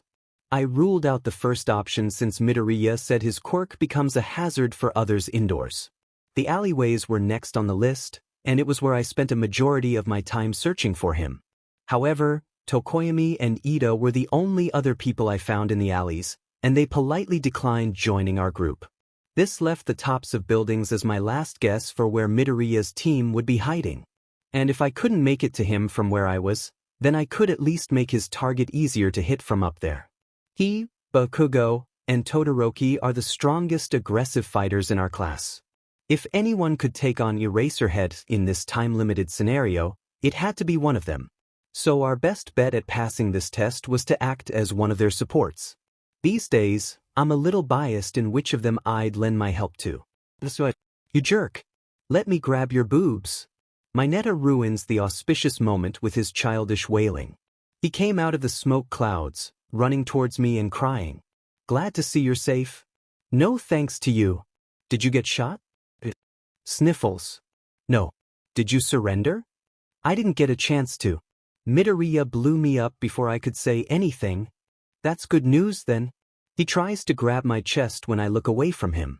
But I've gotten used to him. I swiftly kick him down. Quit that. We still have a job to do. Speaking of which, you were the closest one to the hostage. Why didn't you go over there to grab her? Because the teach picked up the hostage and ran. My eyes widen. He's still moving? A magazine of gunshots is heard. Blowing holes through the smoke, a spray of bullets fly up towards Midoriya, who's still floating from where he had made his aerial strike. Wait, he's floating? Achiko, you dits. Come on. We have to back them up. I yell at Mineta. He looks at me defiantly and yells back, no way. I'm not going back in there. I'm going to find another dumpster and hide. One that you can't push around. I would argue back, but he's already stomping away. I don't have time to argue. And I'll only slow myself down if I try dragging him with me. So I guess I'm doing this myself. I crouch down and leap towards a canopy. With a hard press, I hop off of that onto an emergency stairway. I bounce up to its next level, and the level after that, clearing 7 floors before I run out of easy platforms. I can climb up the walls, but that would take me too much time. I twist around and spot a small, open window down the street. It's a stretch, but I kick as hard as I can and barely land it with a hard grip. I nearly slip off the dust-marked sill when I see someone crouched at the window's opening. "See you," she calls out to me in surprise. "Momo?" I call back with a tilt of my head. Beside her is the large figure of slightly concealed in the room's shadows. "Shoji." I greet. He nods my way. Looking around, I notice several cartridges and patterned cylinders lying on the floor. At second glance, I realize that I've seen this sort of thing in an American movie before. "You're making a gun, Momo?" "An M24 SWS, to be a bit more exact," she says casually. Her hands are working fast, putting one piece over another and sliding them together. I had to form these piece by piece since it would take too long to create it in its finished state. "You know how to use one of those things?" "No. But I'm thankful that Shoji was paired with me for this. He's a sharpshooter." Shoji uses one of his arms to cover his already covered face. I've only used one in a shooting range. I've never actually used a live one in a battle situation. That's good enough for me. Momo gives him a confidence-building smile. "If you can just shoot around Mr. Aizawa's feet, that should force him back from his escape route. Then it will be easier for the others to secure the hostage. And don't worry, the bullets I'm making aren't lethal, so feel free to hit Mr. Aizawa with them." "Alright." I feel bad for Shoji. The nervousness in his voice shows that he's exaggerating his actual experience with the gun. Most guys his age get a lot of their gun experience in video games. I wonder if he's the same. Though, I really don't have the time to wonder any more than I have. "Momo, can you make me something I can throw?" "Like what?" "Something that can blind would be helpful. That could take me a few minutes. It can be something really simple." Simple. Here." She tosses me a small pouch. "It's just sand but dash. That works." "Thanks, Momo." I turn away from them and return my focus to where I saw Midoriya last. He's not up in the sky anymore. Below, the smoke of the earlier explosion had already dissipated. Eraserhead is gone as well. Nearby gunfire makes my neck crack as I snap my attention towards the sound, coming from a rooftop just a few meters away. There he is. Midoriya is leaping from one building to the next, with Achiko in his arms. Bullets zip past him while he moves between varying obstacles, consisting mostly of large cooling units and billboards. He won't be able to keep that up for much longer, since the buildings ahead of him have little to no objects on their roofs. I have to reach him before he runs out of cover. Leaping from the window, I scramble onto the top of a smaller building and use its billboards to jump up to my next building top. I'm getting closer. A jump. Then another leap. 2 quick hops. A quick climb up 1 floor. Now I'm at the same level as them. But there's still a large gap between our buildings, one that I can't leap without risking getting shot. My eyes follow the source of the still barking gunfire, and I find Eraserhead running towards Midoriya. The hostage is tied to his back. He's definitely on the attack now. But why would he risk losing his own objective by going this far from the escape route? Isn't that breaking his role as the villain? If he's taking his hostage with him, I turn to see where Midoriya and Achiko are heading. They're not running away from Mr. Aizawa. They're running towards his new escape route. They're trying to get rid of it. A helicopter is hovering a few buildings away. It must have changed its initial pickup point after Midoriya's earlier attack compromised it. If it's forced to retreat any further, then Mr. Aizawa won't be able to leave with the hostage, which should remove our time limit for this task. But if Midoriya's aiming after the helicopter from here, then that means he's already given up on securing the hostage himself. He can't possibly attack the helicopter without placing himself in Mr. Aizawa's line of fire. Midoriya's sacrificing his wins so someone else can. But if everyone here's sacrificing their wins so someone else succeeds, then there'd be no heroes left and the villain wins. Darn you, Mineta, for always ending up right. Deku. Now. Achiko yells. Go. Midoriya straightens his back, twists slightly, then flings Achiko towards the helicopter. Uraraka soars through the air, darting towards the black and blue vehicle. No bullets fly after her, as they could damage the villain's only getaway. Her body slams into the helicopter and almost slides off. The next second, the helicopter rises higher into the sky and continues to ascend until it flies out of view. Eraserhead's only way out has been removed. All that's left is for us to leave with the hostage. Shouts and roars are heard back at roof level. Midoriya is trying to fight Eraserhead alone, with his bare fists. The only reason why Uraraka's attack on the helicopter worked was because Eraserhead's attention was below her. If Mr. Aizawa attempted to cancel Uraraka's powers mid-flight, then Midoriya would have been able to blow him away with his quirk. Instead, the quirk nullifying effect was focused on him and prevented him from a surprise attack. And it's preventing him from a frontal attack. Without his powers, Midoriya is only a well-trained boy. Facing against a pro with years of battle experience, he won't stand a chance. Mr. Aizawa knocks Midoriya away with the butt of his gun, then follows up with his scarf, wrapping bands of it around Midoriya's neck and wrist, before slamming him onto the ground. Give it up. You've already lost this fight. Your partner's out of bounds, so you're already disqualified. You don't know that. Midoriya coughs out as the scarf wraps tighter around his neck. Neither do you. So then you should be trying to confirm her safety. Sadly, you won't be. Before Eraserhead could give his scarf one more tug, he loses his footing and staggers sideways. Goggles are flung away from his eyes, causing him to wince from the flare of sunlight. My landing is rough, but I made it just in time. Midoriya. Ayo. Thanks. Asui. Midoriya breaks through his bindings in an instant and charges for Eraserhead. The villain forces his eyes wide open and cancels Midoriya's upcoming strike. He doesn't falter, following through with a few hard punches against Mr. Aizawa's stomach, arms, and chin. The strike stunned him and knocked the gun out of his hands, but it wasn't enough to make him blink. Mr. Aizawa rolls Midoriya into several layers of his scarf, then slams him back to the floor. He pushes aside a kick from me and catches me by my hair. He pulls hard. So I pull hard. My tongue is wrapped tightly around his knee, forcing him into another stagger. Midoriya breaks away yet again, but is kicked back down immediately. Eraserhead wraps bands of his scarf around my tongue and slides it quickly off his knee.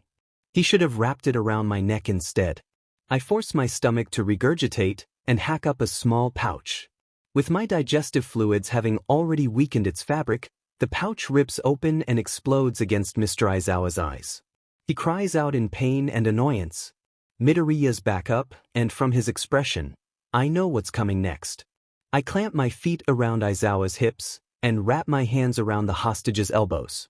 With one hard kick of my feet, I simultaneously pull the hostage free from Eraserhead's back, while launching him towards Midoriya.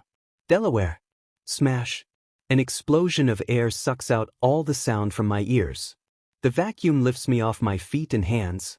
Just as I'm about to be pulled along with it, Midoriya grabs me by the ankle and swings me toward his grasp. My goggles fly off with the bursting wind, as does one of my boots. In the distance, I can see Mr. Aizawa's figure being flung further and further away. My worry of him not surviving the fall is put at ease, as he flips himself right side up and uses his scarf to secure his landing. Pros really are something else. A few seconds pass in relieved silence. Then I suddenly realize the position I'm in. Midoriya? Yeah. You really like carrying me like this, huh? Midoriya looks down at me, soon noticing that I'm scooped up in his arms, princess style. His face changes to a familiar shade of red, that cartoon tomato red. He's about to let me go, but I stop him by quickly grabbing onto his shirt. Wait, yeah? I pull a phone from my back pocket and hold it out in front of us. With a succession of screen taps, I take around 5 or 6 photos of us.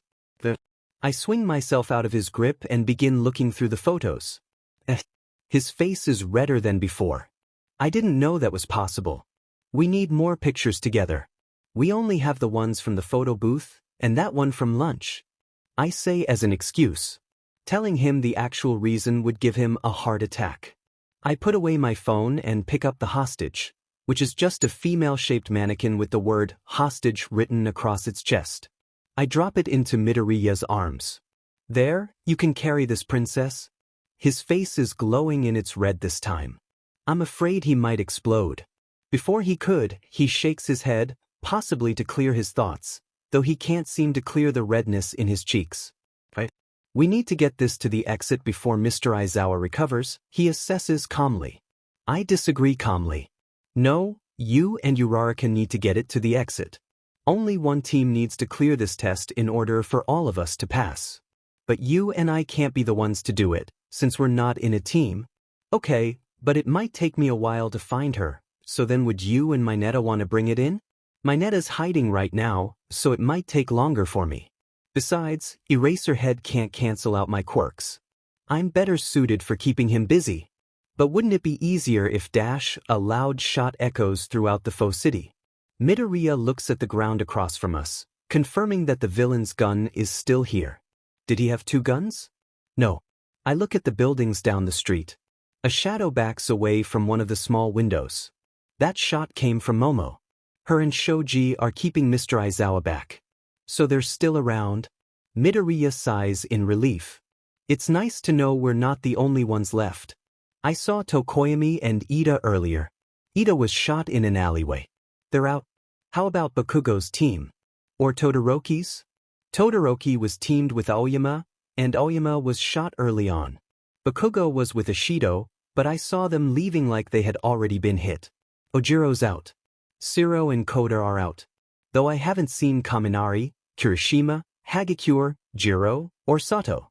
One of them had to be Ojiro's partner. Though I don't know what happened with the other 4. Did I say something funny? Huh. You're smiling at me. I am? Oh. I calm my lips a bit. I'm just impressed that you were able to see all of this while the rest of us were running around blindly. I was watching you guys while I was going up the building. But I couldn't make a move until you and Mineta pulled that stunt. And you nearly got your head blown off too. I punch his shoulder. What were you thinking, using Uraraka's quirk to float you around like that? You were an easy target. It would have been smarter to strike him from the rooftop's ledge. I couldn't get a clear shot from the ledge. I sigh, then stretch my legs. Well, I don't have time to keep lecturing you. Momo needs my help. I'll see if I can find Mineta and force him to help us too. You have to go and find Uraraka? My left foot is cold. Hopefully I run into my lost boot down there. And see you? Thank you. You saved me. My cheeks hurt. Go already. Midoriya flashes me a thumbs up then leaps off the building. I look over the ledge to watch him go. He's already made it past 2 streets by the time I spot him. Looking around, no one else is within my immediate proximity.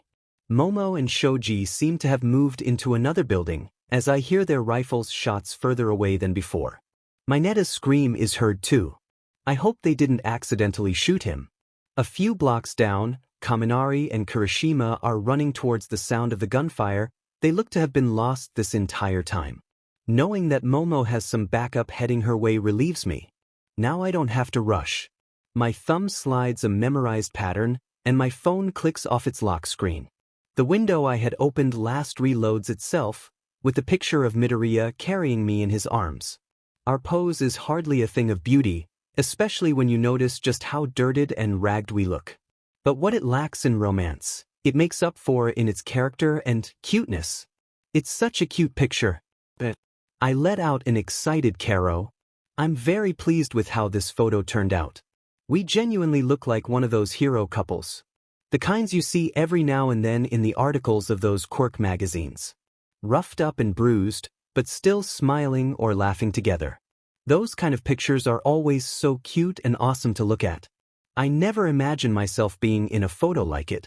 Breathing out a long sigh, my body sinks down to the floor in relief and satisfaction. The sky is in my view now, my head tilted back, leaning myself on the building's inner ledge. I slide my hand onto my face, pushing strands of hair to the back of my ears, and covering the sun's light from my eyes. In my mind, I can see Midoriya's face, his shining eyes, his cheerful grin, his serious frown, his bare back, his half-clothed shoulders and neck, his cloth-torn chest, his half-sleeved arms, all images pooled from glancing memories of the times I've seen him, in class, during practical exams, other places. These features of his are practically memorized by now. It's still embarrassing to admit it to myself, but I've grown to find them attractive. I've grown to find him attractive. And even more embarrassing is the fact that I've definitely grown feelings for him. This is no longer just a harmless daydream. When did I stop playing pretend and actually fall for him? What a mess. I swipe my finger and look through the other photos I've taken of him.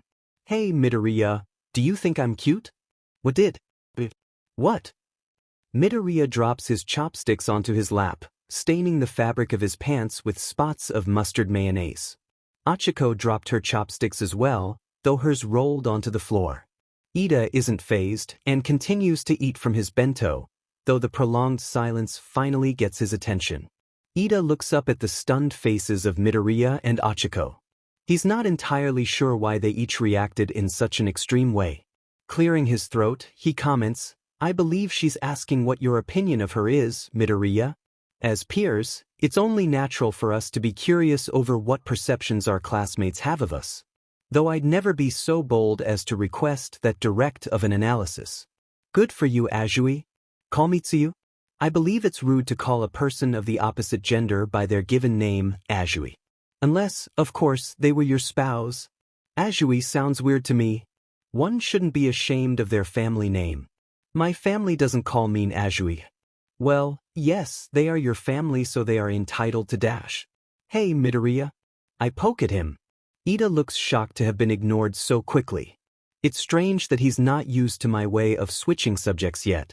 I poke at Midoriya again. Midoriya. Midoriya snaps out of whatever world he was in and looks at me. Why is Asui? It's you. Stop forgetting to call me that just because you're nervous. Okay, Titsu. Achiko had a shocked expression earlier, but now she's looking at me with a slight glare. Before, I would have easily respected her space with Midoriya and kept this kind of interaction with him out of her view. But now, I don't really care to hold myself back around her, or anyone really. I've hung out with Midoriya for long enough to be more personal with him. She should be the same with him, if not more so. It's her loss for not taking the initiative. I point at my face and ask him again, do you think I'm cute? Why are you asking me this? Achiko. I turn my attention to her. Yes? Her glare quickly turns into a friendly glance. That's scary. Wouldn't you want to know if Midoriya thinks you're cute? Both of their faces turn to their brightest reds. Achiko quickly scoots herself away. Midoriya. Yes, he nearly screams in panic. Answer my question. WL, what do you mean by cute? I mean, there's so many dash. Do you find me attractive in any way? That's what I mean by cute. Midoriya suddenly looks over my shoulder. Shoot. Hey, Midoriya boy. I can hear All Might's whispering from behind me. Midoriya quickly packs up his lunch and apologizes to us. I'm sorry. Something just came up. And there he goes. Disappearing around the corner. Being pulled away at the most convenient, or inconvenient, time. All Might needs to stop doing this during our lunch breaks. The atmosphere left behind is really awkward. Achiko is flustered, eating out of her bento with a fork, in silence. Ida is looking down at his lap, not saying a word. Without Midoriya, the conversation I had pushed is dead, and now all we're left with are the aftereffects of what I had said. Achiko's upset with my questions. Ida's probably upset with how I cut him off. I'm generally considered their friend, but I don't converse with them often enough to be considered close. My relationship with them during these more personal times is exclusively attached to Midoriya. If he's not around, then they're not obligated to be chummy with me, especially after what I just did. I'm not ashamed of what I did, but I do feel a little embarrassed to be singled out now. I think you're cute, Achiko blurts out. Though she had said it towards me, she's still staring down at her bento box. I blink. Achiko's been known to be kind and sweet to others, but I never really experienced it firsthand. To think she would try to make me feel less alienated with that response? I smile. Thanks.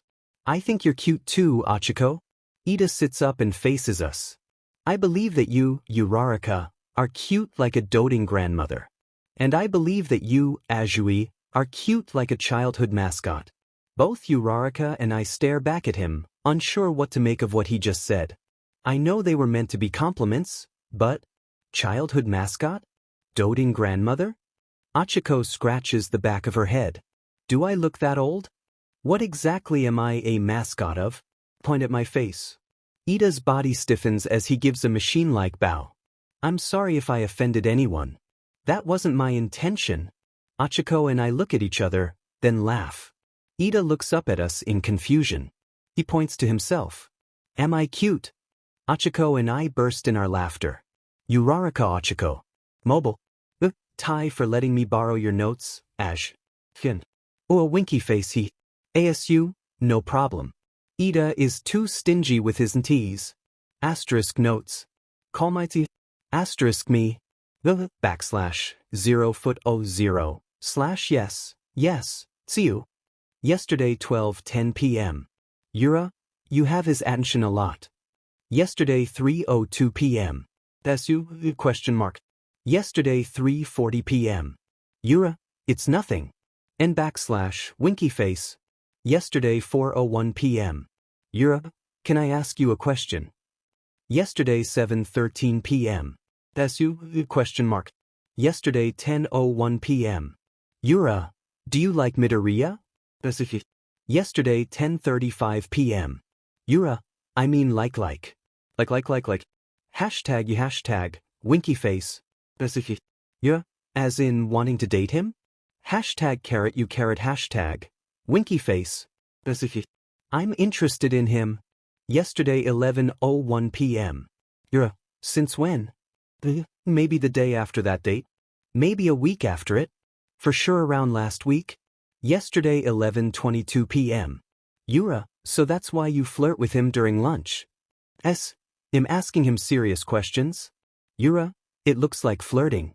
That's you. I genuinely mean my questions. Yura, are you interested in having kids? Is a serious question. That's you. Shouldn't it be? Yura, we shouldn't be thinking about having kids this early. Having kids is serious. It should be considered years ahead of time. Asterisk considered. Yura, and you're confident he wants to do that kind of stuff with you? That wasn't what I asked. I asked if he wanted children. I never said with me. Just in general. Yura, why would you ask that unless you meant it'd be your children? Esu, I don't know if he's interested in me. But I still want to know if he wants kids. Whoever he gets with. If he wants to get with anyone. Yura, shouldn't you ask him if he's interested in you first? You're wondering why I haven't asked him out yet? Yes. Yura, I do wonder about that. But I'm more wondering why you're pressing him in these things if you haven't even asked him out yet? What good would it do? Why would you want to ask him such blunt and serious questions when you know he's not ready to answer any of them? Esu, Logico. I am blunt. I don't dance around in conversations. And all your questions mean the same thing. You're wondering why I haven't asked him out yet? Yes. Yura, fine. That really confuses me. Esu, I'll only answer that if you answer my question first. Yura, what's your question? Esu, why haven't you asked him out yet? 12:39 a.m. Yura, I'm scared he'll say it's no. Midoriya likes you. Yura, what are you saying? He likes you. He's shy around me because I'm a girl. And because I ask very direct questions. But he's shy around you all the time. Yeah, why are you telling me this? Because I'm scared too. Because he looks at you so much I'm confident he'll tell me no. He would say yes to you if you just ask. I would rather you just ask him out so neither of us have to deal with the drama. Yura, is that really the reason? I don't want to hear him tell me no. It would hurt me. But I also don't want him to hurt himself by telling me no. He'd hate himself for doing it. You really care about him? I feel really selfish now. I never thought about how he would feel if he had to tell me no. I just kept worrying over the awkwardness between us after. Your reason is a lot less heartless than mine. I think you deserve him.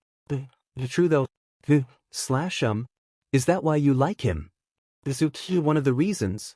Yura, ####, 33 shock. Desu, I also like how he smiles.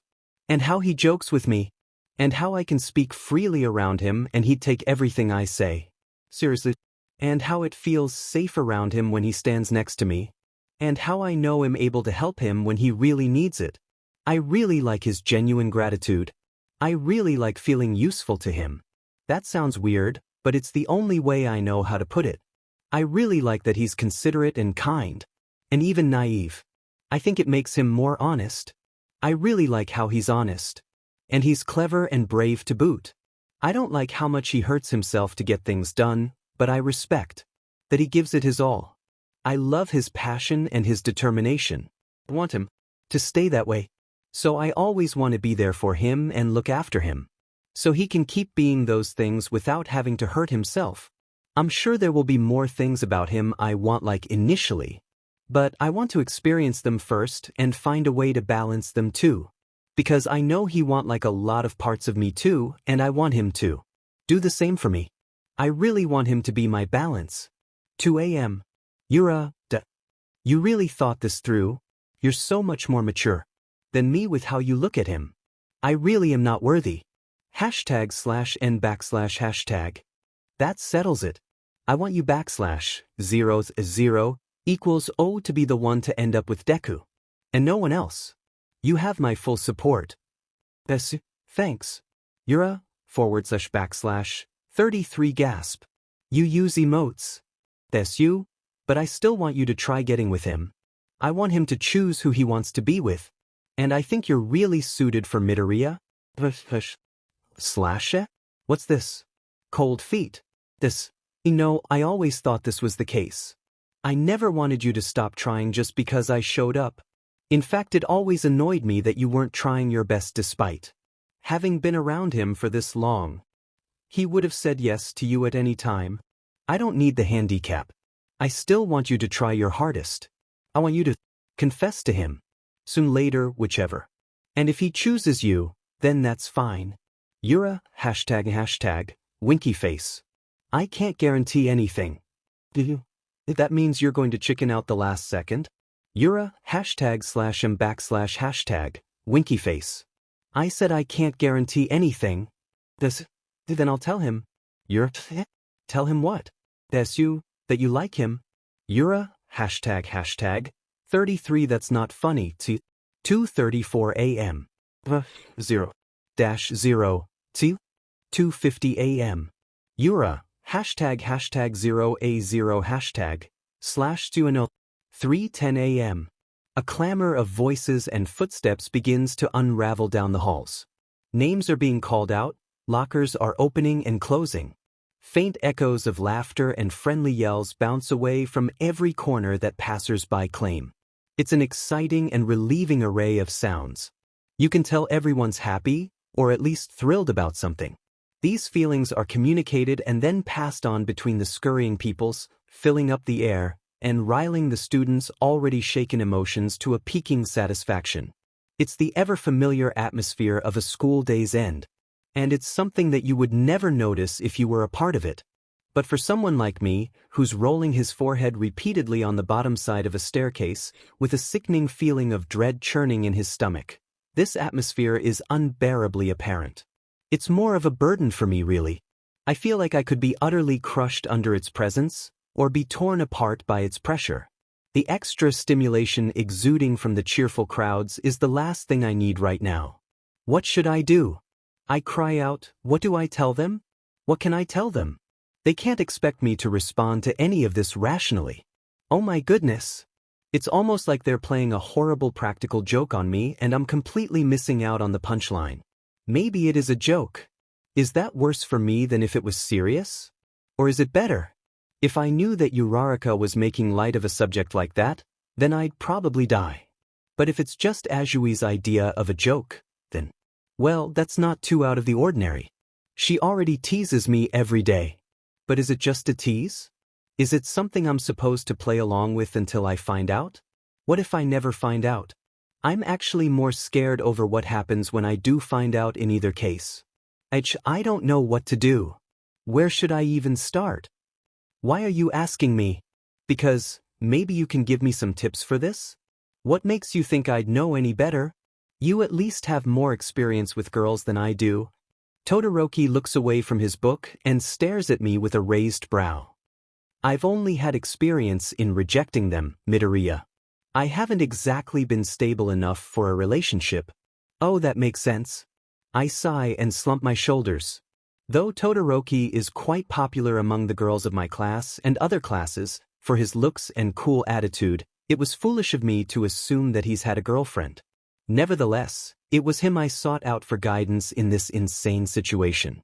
His level-headedness and distant outlook would be my best bet in helping me make sense of this chaotic mess. Actually, he was more of my next best bet. The bets I had before choosing him were removed from me. I would have asked Ida, if he wasn't as awkward as I was with women and people in general.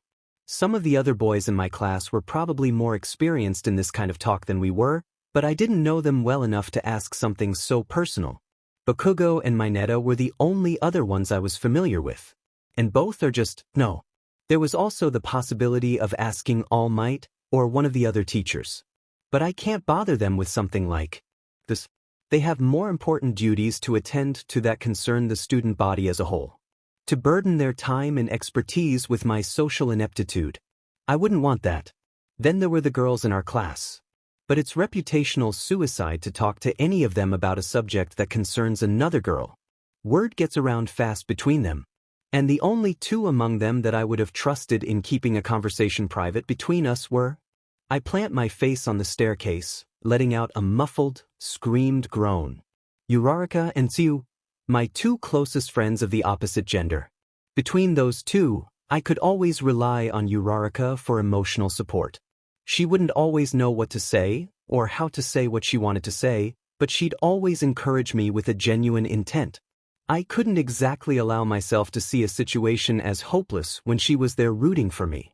And in contrast, I could always count on Tsu to calm my thoughts with her straightforward rationality. She'd always know what words to say, how to say them, and when to say them. Bluntly and harshly, sure, but a lot of times I needed that cold slap of reality to get me back on my feet. Of my friends and acquaintances, it was these two that I relied on most when it came to discussions of overcomplicated problems. It was these two that helped me simplify the issues of my panicked mind. And I was always thankful for their support in my times of need, not that I wanted to trouble them with my troubles, but they would always offer their help even without my asking. With an outrageous situation like this, of course I'd go to one of them for counsel. Or, at least, one of them would randomly appear beside me and give their 2 cents over my worries. That's not really possible now. After all, the two of them are the main focus of this very major problem. They're the main characters on this terrifying stage. The dual source of my current, confusing worries. And they're the reasons why this is way too complicated to handle on my own.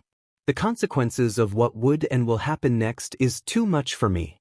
If I fail at handling this situation properly, both of them will get hurt, in a horrible way. What would happen to our friendships after that, I really wouldn't know. And if I happen to succeed in handling this situation as I should, then one of them will get hurt twice as much. I definitely know what would happen to our friendships after that, and it isn't pretty. This is a no-win situation as far as I can see.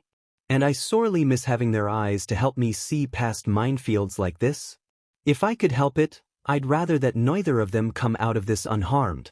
But by myself, how can I help it at all? It was at the start of today's lunch break, when all this happened. Before I could make my way to the cafeteria, Tsuyu had pulled me aside to tell me something in private. The act caught me by surprise, since she was never the type to hide from anyone overhearing her talk. With the warning that she gave next, that the something she wanted to talk about was something that needed to be taken seriously, my initial surprise turned into a worried alarm. And that alarm quickly turned into a denying meltdown. Uraraka Achiko has strong affections for you, she had told me. She has a crush on you.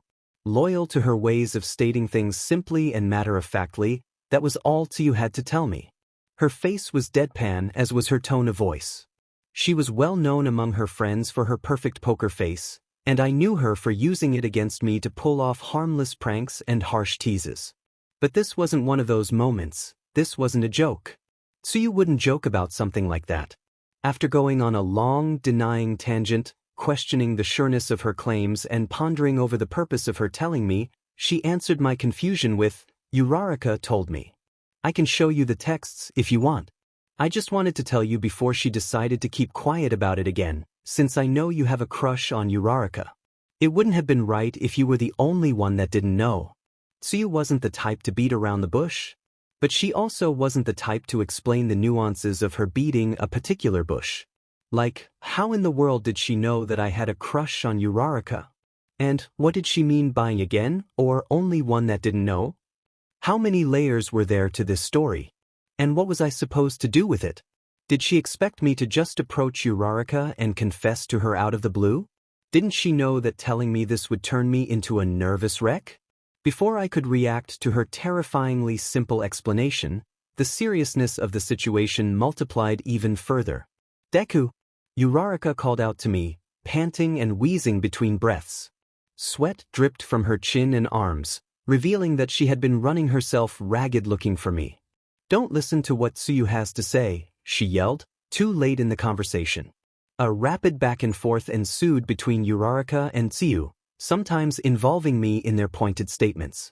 I couldn't quite tell at the time if they were arguing against each other, or pleading for the other to reconsider. Arguing for what? Reconsidering what? I couldn't keep up with them to figure it out. All I knew was that the both of them didn't want me to be swayed by the other's words, even though both of them were saying the same thing. "Deku, even if I have feelings for you, it's Asui that loves you.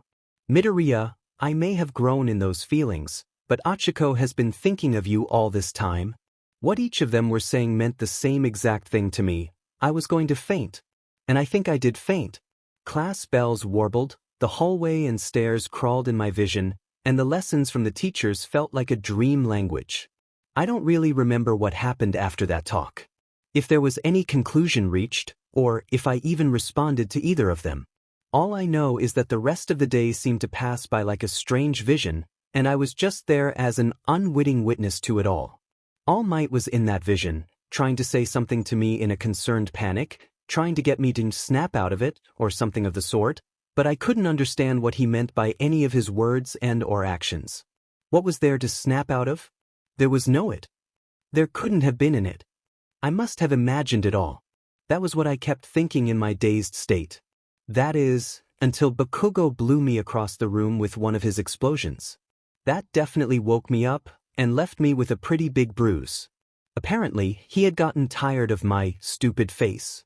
I wondered what kind of look I had been carrying up to that point. Peeling myself off the wall, I soon realized that it was already the end of the school day.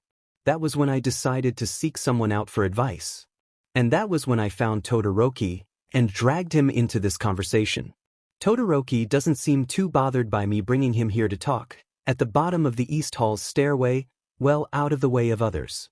Supposedly he had no plans after class, and was willing to hear me out since he owed me one. Even after he endured my chapter-long explanation of what had occurred throughout my day, he continued to lend an ear, and never once judged me negatively for what I had to say afterwards. Now I feel as if I owe him one. His responses to my rantings were just as level-headed and distant as I expected them to be. None of what he said really helped me get closer to an answer, but that wasn't a fault on his part. The help he did provide was in giving me this chance to put my worries out in the open. A lot of people have told me that I tend to keep my stresses to myself, making them worse with every unrealistic conclusion I stacked on top of them. But when I'm able to voice them, especially to a person that has their own opinions to share, my troubles become far less menacing in appearance.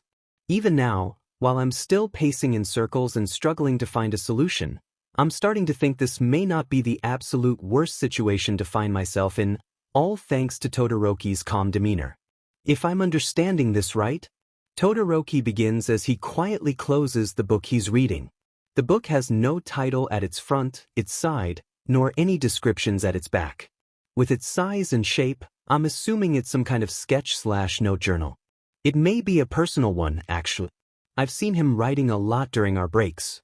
Putting the possible journal into his back pocket, he continues, "Your crush on Uraraka is the main concern here.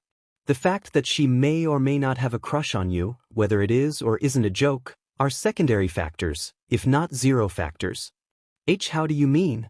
Well, you hold feelings towards Uraraka even without her returning the affection.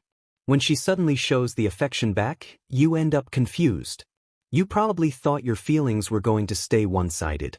Actually, you probably thought they should have stayed one-sided. And because of that, the relationship you have with her, going forward with whatever decision you make, is going to change. Your relationship no longer weighs itself by just what you think of her, it's going to weigh what she thinks of you, and how the two perceptions might clash with each other. The relationship between you two is changing into something entirely new, and it's nothing like what you thought it would be. You make me sound like a stalker. Am I? No, more importantly, you were saying that our perceptions might clash. People's expectations always do. What you may find interesting in her and what she finds interesting in you will more than likely find each other at odds. You might want to become more serious in order to protect her, but she might like you better for your less serious self. That sort of thing. That makes sense. But like I said earlier, that's all secondary. If her feelings towards you was the main problem here, then this would have been resolved immediately. She likes you, you like her. You two get together. Even if you two are shy about the approach, that's the only conclusion waiting for you. And Asui, though you see her as a good friend, will have to look elsewhere. It would be unfair for her to be in a relationship with you at the end of all this, when your affections are really towards Uraraka. That's true. Todoroki's expression just changed. Well, just barely. His usual calm frown shrank a little. I think he's trying to convey that he's confused. Which is, what I said about Asui, or what I said about you and Uraraka? I think I meant that for both? He closes his eyes and shakes his head. Both facts can't be true for you, Midoriya, because you came to me to talk about this. You're not exactly the type to humble brag to people, so I doubt you're here to get a congratulations from me. You came here with a problem that needed a solution.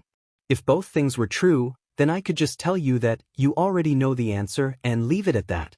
But if I said that now, and you accepted it as an answer and left, you'd be back in 5 minutes with another made-up worry. That means that this isn't the case. Both aren't true. That sounds like something I'd do. Then which of the two is true? Which do you think? I'm not sure. I can't think straight. Todoroki sighs. The most obvious one is the one that's true. You like Uraraka, she likes you. You both agree to that.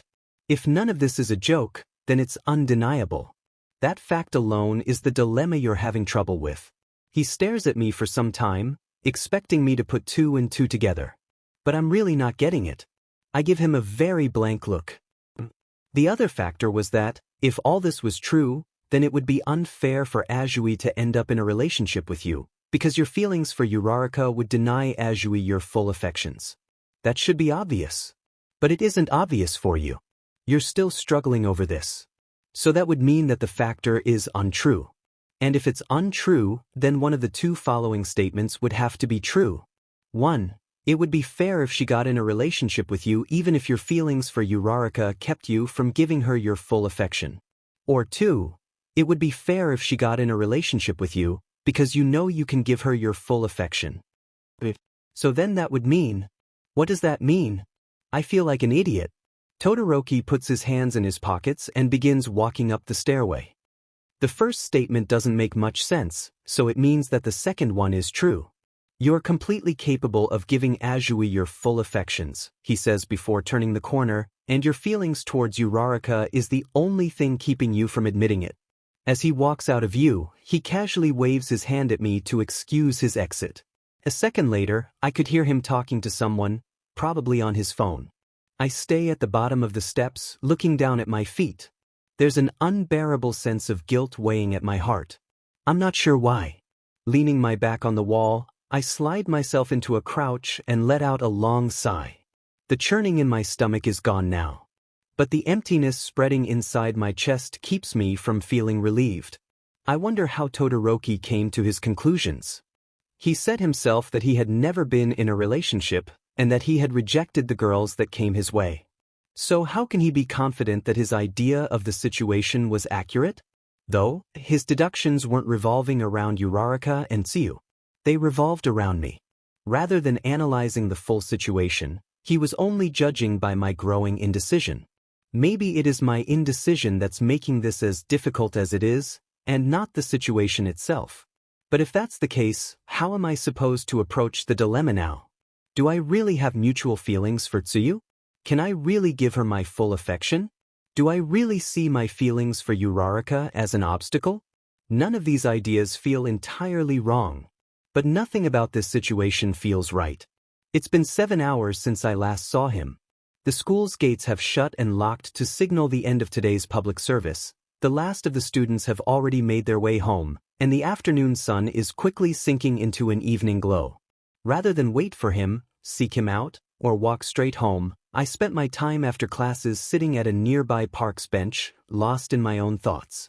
These thoughts mostly revolved around him. And what I did to him. Seeing him go into a mental shock like that scared me. And then watching him carry on with his classes, still in that state. I must have gotten a gray hair from it. It was my fault he ended up that way. Well, Uraraka and I's faults. And now I hate myself for it. Why did I force that on him? Was it because I thought it was the right thing to do? Could I really not read the mood? Was I just impatient? Or was I scared? Did my lack of sleep finally make me snap? These were the questions I drowned myself in for hours, from afternoon sun to evening glow. I don't know what to expect for tomorrow or the days after, but I at least know that there's nothing left to expect for tonight. He's in no condition to talk things over the night. I'm not expecting a text from him, not even an email. And I won't trouble him with any either. Tonight he needs to rest. Tonight he needs to talk with Achiko. That idea makes my heart sink. My eyes moisten. I blink the wetness away and shake my head. There's no need to get depressed over this. It was the only logical conclusion. And besides, it's what I wanted. I wanted him to give her a fair chance. And I'd try in my own way to win him over if things don't work out. That was the plan. That was how it's supposed to go. But I sigh and kick my foot at the ground. How many of these thoughts have I stomped out since I got here? 7? 12? More than 20? I've lost count. My phone vibrates. It's probably family or Mina and the others or even Habuko. I'm not really in the mood to look at their messages, but I'm not so foul in mood to be rude. My thumb traces a particular pattern on my phone's screen, clicking it out of its locked state. A symbol in my notification bar tells me that it was, as expected, a text. I swipe down to get a peek at who sent it. It's Midoriya. He wants to meet me. Tonight. My mind goes numb, along with my thumb. I don't know how I should respond. I don't know if I should respond. I don't know if I should tell him to go home, or just run to him. For some reason, that's a very likely option for me. But deflating questions plague me before I can act out my decision. Am I the first one he asked to meet? Did he already meet with Uraraka? What is he planning on telling me? What if Uraraka is with him when we meet? I really shouldn't jump to conclusions like this, I know, but I sit back and take a long breath. There's still a few minutes before the sun completely goes, so we shouldn't be shooed off if we were to meet outside. It's not like there's anywhere indoors we could afford to go into. Most restaurants around here are pretty expensive during dinner hours. And besides, I'm not hungry. I won't be hungry for hours. My thumb begins to swipe out words without a thought. I'm only going to scare myself needlessly if I keep thinking over what-ifs. The message fills itself out to read, small playground park near UA west of the station. In the residential district. I'm already here. It's a simple enough text. One that isn't too friendly so as to not pretend like nothing happened. It's plain enough for him to read if he's still not feeling well. And it makes our meeting easier. Located just a few blocks south of UA, this small playground park is tucked away from most visitors' views. With only one tree gracing one of its corners, and equipped lightly with a single slide, 2 swings, a small jungle gym, and a pitiful-sized sandbox, it's not something you'd expect to find near a fancy, prestigious school. But like the small bar, candy shop, and restaurant nearby, this plain and simple place was here long before UA was even built. The old town features of its design would be in stark contrast to a majority of the modern buildings and shops, if it was out in the open. But it isn't. Walking out of the nearest train station and sliding yourself into the residential area, you'd only run into this park if you zigzagged your way through its narrow pedestrian-only streets. Most tourists and out-of-city workers don't know about this place, meaning a majority of people have no idea it exists. But a large handful of UA students have become familiar with it. It's the shortcut many of us take to get to the school. Well, it's actually the long way around, but we don't run into Main Street traffic here. Some of the students even use this area as their hangout spot, which I assume is how this place gets its business. I'm one of these students. Coming from a smaller, less busy town, the settings of this area is one that I'm more familiar with. After classes, and sometimes before, I make my way here and sit on the only bench of this park, just to relax. On days I'm especially worried over things, I tend to come here and take in the sights. Sometimes I watch the local kids play around in the playground, fussing and struggling with the smaller things in life, shouting and screaming without a care in the world. Seeing them being here always puts my mind at ease. It reminds me that there's no need to put so much pressure on yourself and the things you do, because when you sit back and think about it, we all started off as kids, not knowing anything at all. Maybe this place can help him keep things in perspective too. Though I doubt any kids would visit here after hours. And it's not encouraged for unrelated, older males to stare at children. But still, the place is private enough for anything he wants to talk about. As the lights of the dingy street lamps flicker on, and the storefronts begin to switch to their nightly routines, I hear a set of footsteps approaching me. My ears tell me that those footsteps belong to him. I know it's creepy, but I've listened to the way he walks so intently that I know whether it's his footsteps or not. I'm confident it's him. I could just look over my shoulder to be sure, but if his mind is still sensitive from today's events, the last thing I'd want to do is shake his resolve with eye contact. His steps slow down at a spot right next to me, and the creaking of the bench signals his full arrival. Should I greet him? I think a greeting shouldn't be too much for him. Midoriya, I say without looking his way. The bench creaks a little, showing that he was a little stunned by the greeting. I shouldn't tease him right now, but I've been waiting to say this for weeks. Call me Asui. Huh. I'm joking. I smile. It's just the first time you've ever got my name right while you were nervous. He gives me a small laugh. It has a sort of melancholy tone to it. Now I feel bad for trying to joke with him. I shouldn't read into it too much, though, otherwise I'll lose what little resolve I have left. He starts, searching hard for words. His mind is still worn out from today. I want to make sure of something before we talk. We already are talking. But I won't throw that tease at him. You're not. You're not joking about this, are you? My smile shrinks away. The facade of my face is beginning break, but I try to hold on to it for just a little longer. Had he asked me this question earlier today, I might have fallen apart. But my time in this park really helped me in readying myself for this kind of conversation, whether it happens sooner or later. I shake my head smoothly. I'm not joking. I answer him, you saw it for yourself when Achiko got there. She already knew what I was going to tell you, and she ran all around the school to stop me. If she was trying to stop a joke, then she wouldn't have been playing along with it. You know you, Rarika, and I would never pull a joke like that on you. That would be too terrible, even for my harsh teasings. I suppose, is his only answer for me, accented with an all-too-familiar stutter. I hear him stutter so much, I'm beginning to wonder if it's a speech impediment. No, wait, he spoke to me without a stutter at the amusement park. And in class. It's just a nervous reaction then. So then, he continues his nervous reaction. Uraraka wasn't joking either? Just hurts. She wasn't. What is about me that you like? He laughs, jabbing himself with the question. I hate that question. This is the third time it's come up. Mina and the others asked it first when they tried pairing us up. After the mutual rejection, they hounded me as to what I liked about him. At the time, my answers were only repeating what I had said before, that he was the only decent one around, compared to my other options. But even at that time, I found their question a little rude. It was essentially asking me, he has so little going for him, so what's there to like? Then when Achiko asked me that question indirectly, with her, is that why you like him? It irritated me a lot. It was as if I couldn't have possibly thought of another reason to like him. As if she was the only one who saw something special in him, and no one else but her could appreciate those things about him. That assumption may be a bit exaggerated, but there's truth to it. Why else would she ask it? Is it so hard to believe that I find something attractive or amazing about Midoriya?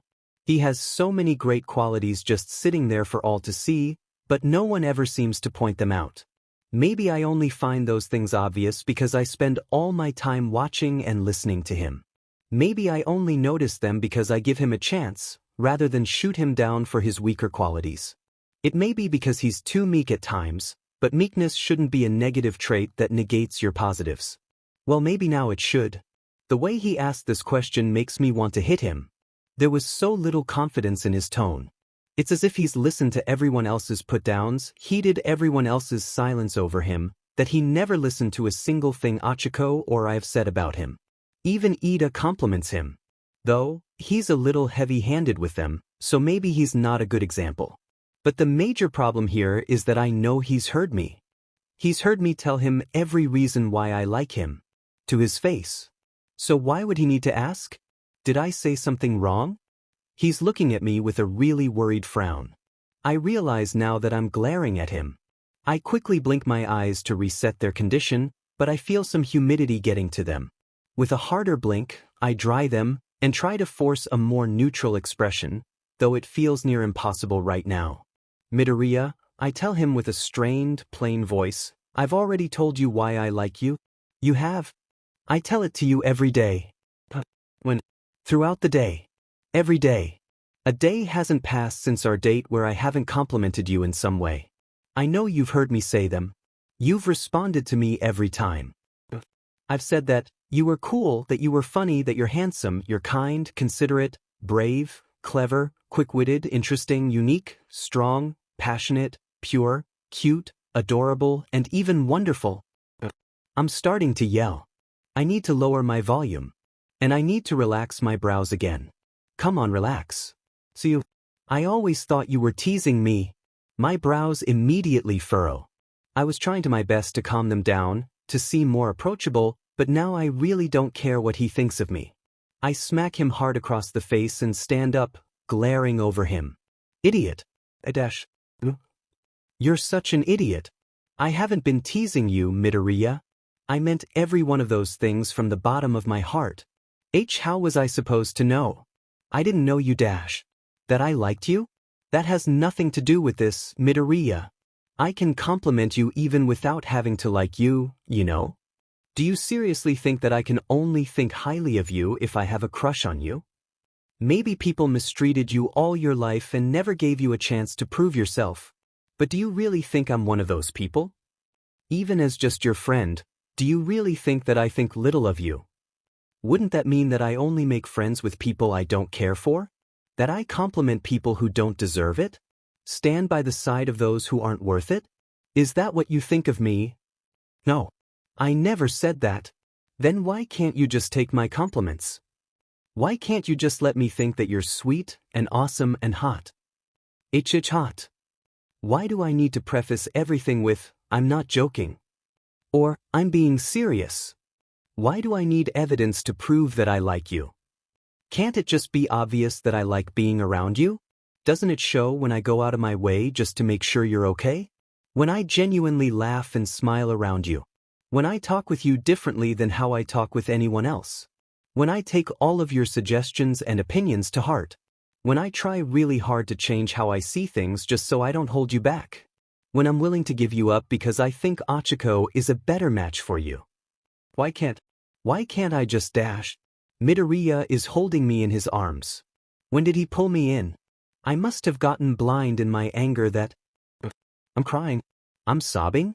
I can't believe I'm sobbing in front of him like this. And now, despite myself, I start to press my face into his chest and tuck my forearms between us. I really shouldn't be doing this. But this feels really nice. Like I'm going to sink into him. Like that? I don't want to be out here right now, anyways. I'd want to go inside him and never come out. I don't want to face reality right now, or have to face it tomorrow, or the next day. 'Cause maybe after all this, I won't be able to feel this way for you anymore. I whisper to him. He holds me closer. I can hear his heart beating. It's fast and loud. He must be blushing really hard. I can feel the heat of his cheeks. I don't think I've ever seen him hug someone before. To think someone as shy as him would have to hug a girl to comfort her. He's really sweet, but he's trying too hard. He's going to give himself a heart attack at this rate. Aren't you being a hypocrite? My eyes blink open. I try to push away to look up at him, but he holds me closer. My heart jolts. You say that it's terrible for me to assume that you think little of me, he says, with an obvious nervousness still in his voice. That I'm not accepting what you have to say or feel towards me. I'm not letting you be honest with me. But what about you? I'm not sure I follow Midoriya. And that's another thing. You keep insisting that I call you Tsuyu every time, even when I'm not comfortable with it yet. But why don't you ever call me by my given name? Izuku. My face is burning hot. I think my whole body might be. Or is that Midoriya's? Whatever the case is, the both of us have stopped talking and stopped moving. I can't hear his heartbeat anymore. Say it one more time, he tells me. So bold. Izuku. My chest feels like it's going to burst. It's uncomfortable to say, isn't it? He says with a forced laugh. I just said it twice. Say it 10 times. Izuku, Izuku, Izuku, Izuku. Izuku. Izuku, Izuku. Izuku, Izuku. Dash. He's genuinely laughing at me now. Shut up. Yes, it is a little embarrassing to say. Now you know how I feel. You can start calling me Asui from now on then. My heart sinks the instant I say it. It's sinking a lot lower than I thought it could. I'm starting to sob again. I shouldn't be. It's only proper for him to avoid calling me by my given name after today. It wouldn't be right. His hand slides across my head, forcing a chill to run through my body, a good kind. Like that. Want him to do it again. I should feel ashamed of myself. Tsuyu, he whispers in my hair. A stronger chill runs through me. My knees feel weak. What if I liked you? Don't joke about that, Midoriya. I say with a tired laugh. Call me Izuku. Don't joke about this, Midoriya. I shove him away, glaring at him. The glare drops instantly. He's staring back at me with determined eyes. So I think I like you. Why you think? Yeah, I think so. I never noticed it until I really thought about it, he says as he looks away from me slightly, almost as if he's apologizing for giving me such a serious face earlier. I was so absorbed by all the events we've been going through, everything that's come up between us, that I never took the time to think about. All the things you've done for me, all the things you've said to me, and when we'd stay up texting or calling each other. I was really grateful to share in those moments with you. I settled with that satisfaction between us, since it was more than I could have asked for by being your friend. And so, I think I made myself never think about how I really felt for you. I frown. And now you have feelings for me? I think always have. At least since our date. The feelings I had for you weren't the same as the ones I felt towards you, Raraka, so I just settled with the fact that you were a unique friend. And then when we became more personal with each other, I thought we were just really close friends. In my head, though, I saw you as my best friend. You're my best friend. That's one of the things I find attractive about you, Midoriya. I had that idea reversed in my head. I thought that since you were my best friend, I couldn't think of you in any other way, but just a little while ago, when I started to really sort myself out and think about things between us, I started to realize that there were things that I thought about you that were beyond just a friendship. Thoughts that I casually refused to talk about in our day-to-days. It was already so natural to hang out and talk with you, that I never felt like those thoughts had any place between us. What kind of thoughts? He coughs. Repeatedly. The question might have been too blunt. Thoughts like... His voice trails off into murmuring. I step on his foot. Don't chicken out on me now. You have me curious. Thoughts like... I find you really cute. I really like how you say, Caro, at the end of some of your sentences. And that I like the way you poke fun at me. And that I find your laugh really adorable. And your eyes are beautiful. And your hair. And shoulders. And dash. Stop. I yell. My heart's racing, and I'm having a hard time catching my breath. If he keeps going like that, I might be the one having a heart attack. A lot of people can think those things, Midoriya. But it doesn't mean you have to have feelings for me. Those are just normal, everyday thoughts you can have for your friends and acquaintances. They come and go. Then what about thoughts like, I think I'm in love with you? I stare him in the eyes and he stares back. If he flinches just once, then he's lying. He has to be lying. But he's staring at me straight on, not blinking, not moving. And his face is getting more serious the longer I stare. But then that would mean, no, he's just... You're about to tell me that I could just be mistaken, right? He says to me in an almost upset tone. That's why I said earlier that you were being a hypocrite. You want me to accept the fact that you think highly of me, and that it's not weird for you to have feelings for me. But why doesn't that logic apply to you? You pushed Uraraka onto me, thinking that it was obvious that I'd choose her over you. You tell me that she's a better match for me. You assume that I can't have strong feelings towards you, that I can't see anything appealing about you. You probably think that our friendship is going to end the instant we walk out of this park. You have it all settled in your mind already, and you won't let anything change it, not even what I have to say. He approaches me and reaches for my left hand. Pulling it up by the wrist, he rolls back my arm sleeve to expose my skin. I instinctively pull away, but his grip tightens. It's like how you wouldn't let me say that there's nothing wrong with your hands. If you want to think they're big and ugly, that's on you. But why wouldn't you let me think otherwise? I don't think they're ugly, gigantic, strange, or even disproportionate. I think they match you. At times, I think they look strong, and that you look cool with them. Right now, I think they're cute. No, don't pull away. Don't give me that look. I'm not confused. I'm not lying. I really do feel that way, Tsu. Why you're weird? If I'm weird for liking your hands, then I'm fine with that. I'm weird as weird can get. That won't change how I feel about them.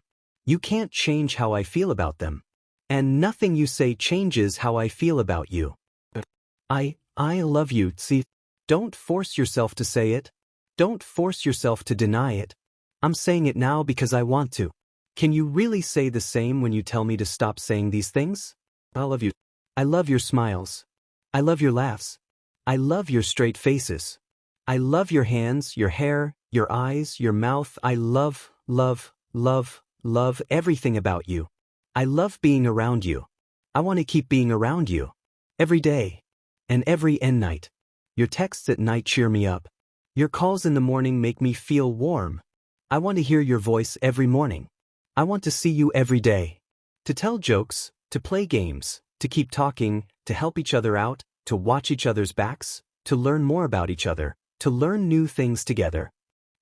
When did this turn into a proposal? He flinches. I take that as my chance to pull away from him. We both take a step back, looking away from each other, our faces burning red. I'm not ready to propose yet.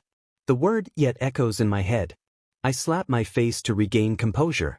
What about you, Raraka? I ask. My hands are shaking. So are my legs. My chest feels like it's chilling. I'm suddenly very aware of how terrifying an answer to this would be. But for the sake of honesty, I have to ask it, don't you love her? I think I do. His answer stabs my heart. There's a sinking feeling inside of me, starting from my head and crawling down to my toes. I want to run. No, that's not it. I don't know. Not be here. But I don't want to run to not be here. I want to stay here, but I want to disappear. One of my feet lifts itself off the ground, but it remains there, hovering. I can't bring myself to run. Not after everything he said to me. I want to see where this ends. I need to see it. Even if I want to disappear, I have to be here for what he says next. If these feelings for him die here and now, I need him to be the one that kills them.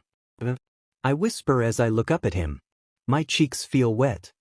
Then why not her? Because you're the one I can't imagine living my life without. I can't think of anything to say. I can't think of anything at all. My knees gave out at some point and now I'm on the floor, sitting up, staring up at him. Drops of something wet is pattering against my clothes. I think I'm crying again. I don't know why I'm crying again. Izuku. I whimper, why am I crying? He reaches his hand towards my face, sliding his thumb across my cheek. Tears are sliding down. His own cheeks, far more than mine. Because our hearts found each other, he says as he pulls me close. I let out a loud snort. That's really lame. Hey. I took the line from a movie. He defends himself with pouting face. I thought it sounded cool. You're such a dork, Midoriya. Hey. Call me Aizu. I hop up and press my lips against his. My first kiss. Our first kiss. His tears kept dripping into my eye. My lips had to move over twice because I wasn't sure where to put them. We bumped our foreheads pretty hard at one point. His whole body started shaking because of the half-falling position he was in. I tried tugging him down to lean against me, but he wasn't taking the hint. And I was breathing a little too loudly out of my nose for the whole thing. It was beyond awkward and weird, but I really liked it. The strange taste/texture of his lips. The heat of his face against mine. His body so close to mine, making my heart race. Then when he started kissing me back, I felt like my whole body was melting. One of his hands cradled the back of my head. His other hand curved around my hip. His body crouching over mine. I lost myself entirely. It felt like I was claimed by him. And he would never let me go. I wouldn't mind that at all. My mind was swimming by the time he pulled away. His eyes were wide, his breaths were heavy, and his entire body was brimming with heat. I had to slip away and put some distance between us. Seeing him like that almost got me too excited. The two of us retreated back to the bench, catching our breaths, and looking anywhere but at each other. Are we a couple now? He asks me with a bewildered voice. I elbow him on the rib. You think we kissed each other just for fun? And no, he half laughed, rubbing his rib. But you never said it. Never said what? That you love me. Would I kiss you if I didn't? I'm not saying that. I'm just saying that it feels like you're avoiding saying it. I love you. I love you, Izuku. He inches his hand towards me, and I place my hand in his. For some reason, this feels sweeter than our kiss. 2 months have passed since Izuku and I became a couple. Outwardly and inwardly, not too much has changed between us. Izuku, Ida, Achiko, and I still hang out together during lunch. On occasion, Mineta forces himself in. Sometimes Mina, Momo, Toru, and Jiro stop by to mess with us. Rarely, very rarely, we've had Todoroki as a guest. Our relationships with others, whether individual or grouped, close or impersonal, haven't really changed by any extremes. Except, maybe, between Achiko and I, now that we're talking and hanging out more. The only other change people have noticed in our little groups is that I now call Izuku Izuku. The two of us get teased about it a lot. Our classes still go on like they have been, with the occasional disaster throwing us all for a loop. The tests are getting harder, but we're improving with them. Days off are becoming rarer by the week, and we still spend them to our fullest. Our personal lives are becoming more vibrant with every solid experience we succeed or fail in. And in general, we're growing. Sometimes, literally. Izuku might be an inch or two taller now, which is making our difference in height much more noticeable. Not that I mind the difference. I think it makes us look cute. No one's really talked about us being a couple, because we haven't really told anyone. The two of us decided that we would keep this pretty hush-hush. Not because we're embarrassed over it or want to hide it. We just don't want to make it a big deal in front of others. Achiko knows. Izuku was a good man and told her personally, the day after his confession to me. I still don't know what he said to her on that day, nor do I want to pry into that private matter, but I'm glad that it ended well. Achiko and Izuku are still close friends, and her and I have grown in our own friendship. She holds nothing against me, and says she's really happy for us. There's no doubt in my mind that she still holds strong affections for him, and that they might have even grown since, but I trust her. In fact, in a really weird way, Achiko and I are closer now because we can talk so openly about Izuku around each other. I don't know where this strange relationship will lead, but for now, it's pleasant to have. As a couple, Izuku and I don't look that much different from a set of best friends. We still hang out like we had as close friends, still talk the same way as we did before, never exchanged any form of promised jewelry, and haven't settled on any pet names between us. He tried calling me his frog princess at some point, but that didn't stick. I tried calling him darling last week, but that didn't last either. Romantically, we're a little inept. We each try our hand at wooing the other, but even this far along, we're just really awkward at it. That's not to say we never have romantic thoughts/feelings for each other. It's just that they don't translate well into the real world. Gazing into each other's eyes always ends up being a staring contest. Tickle fights always ends up with one of us flung across the room. Poetry and love letters repeatedly becomes a translation session.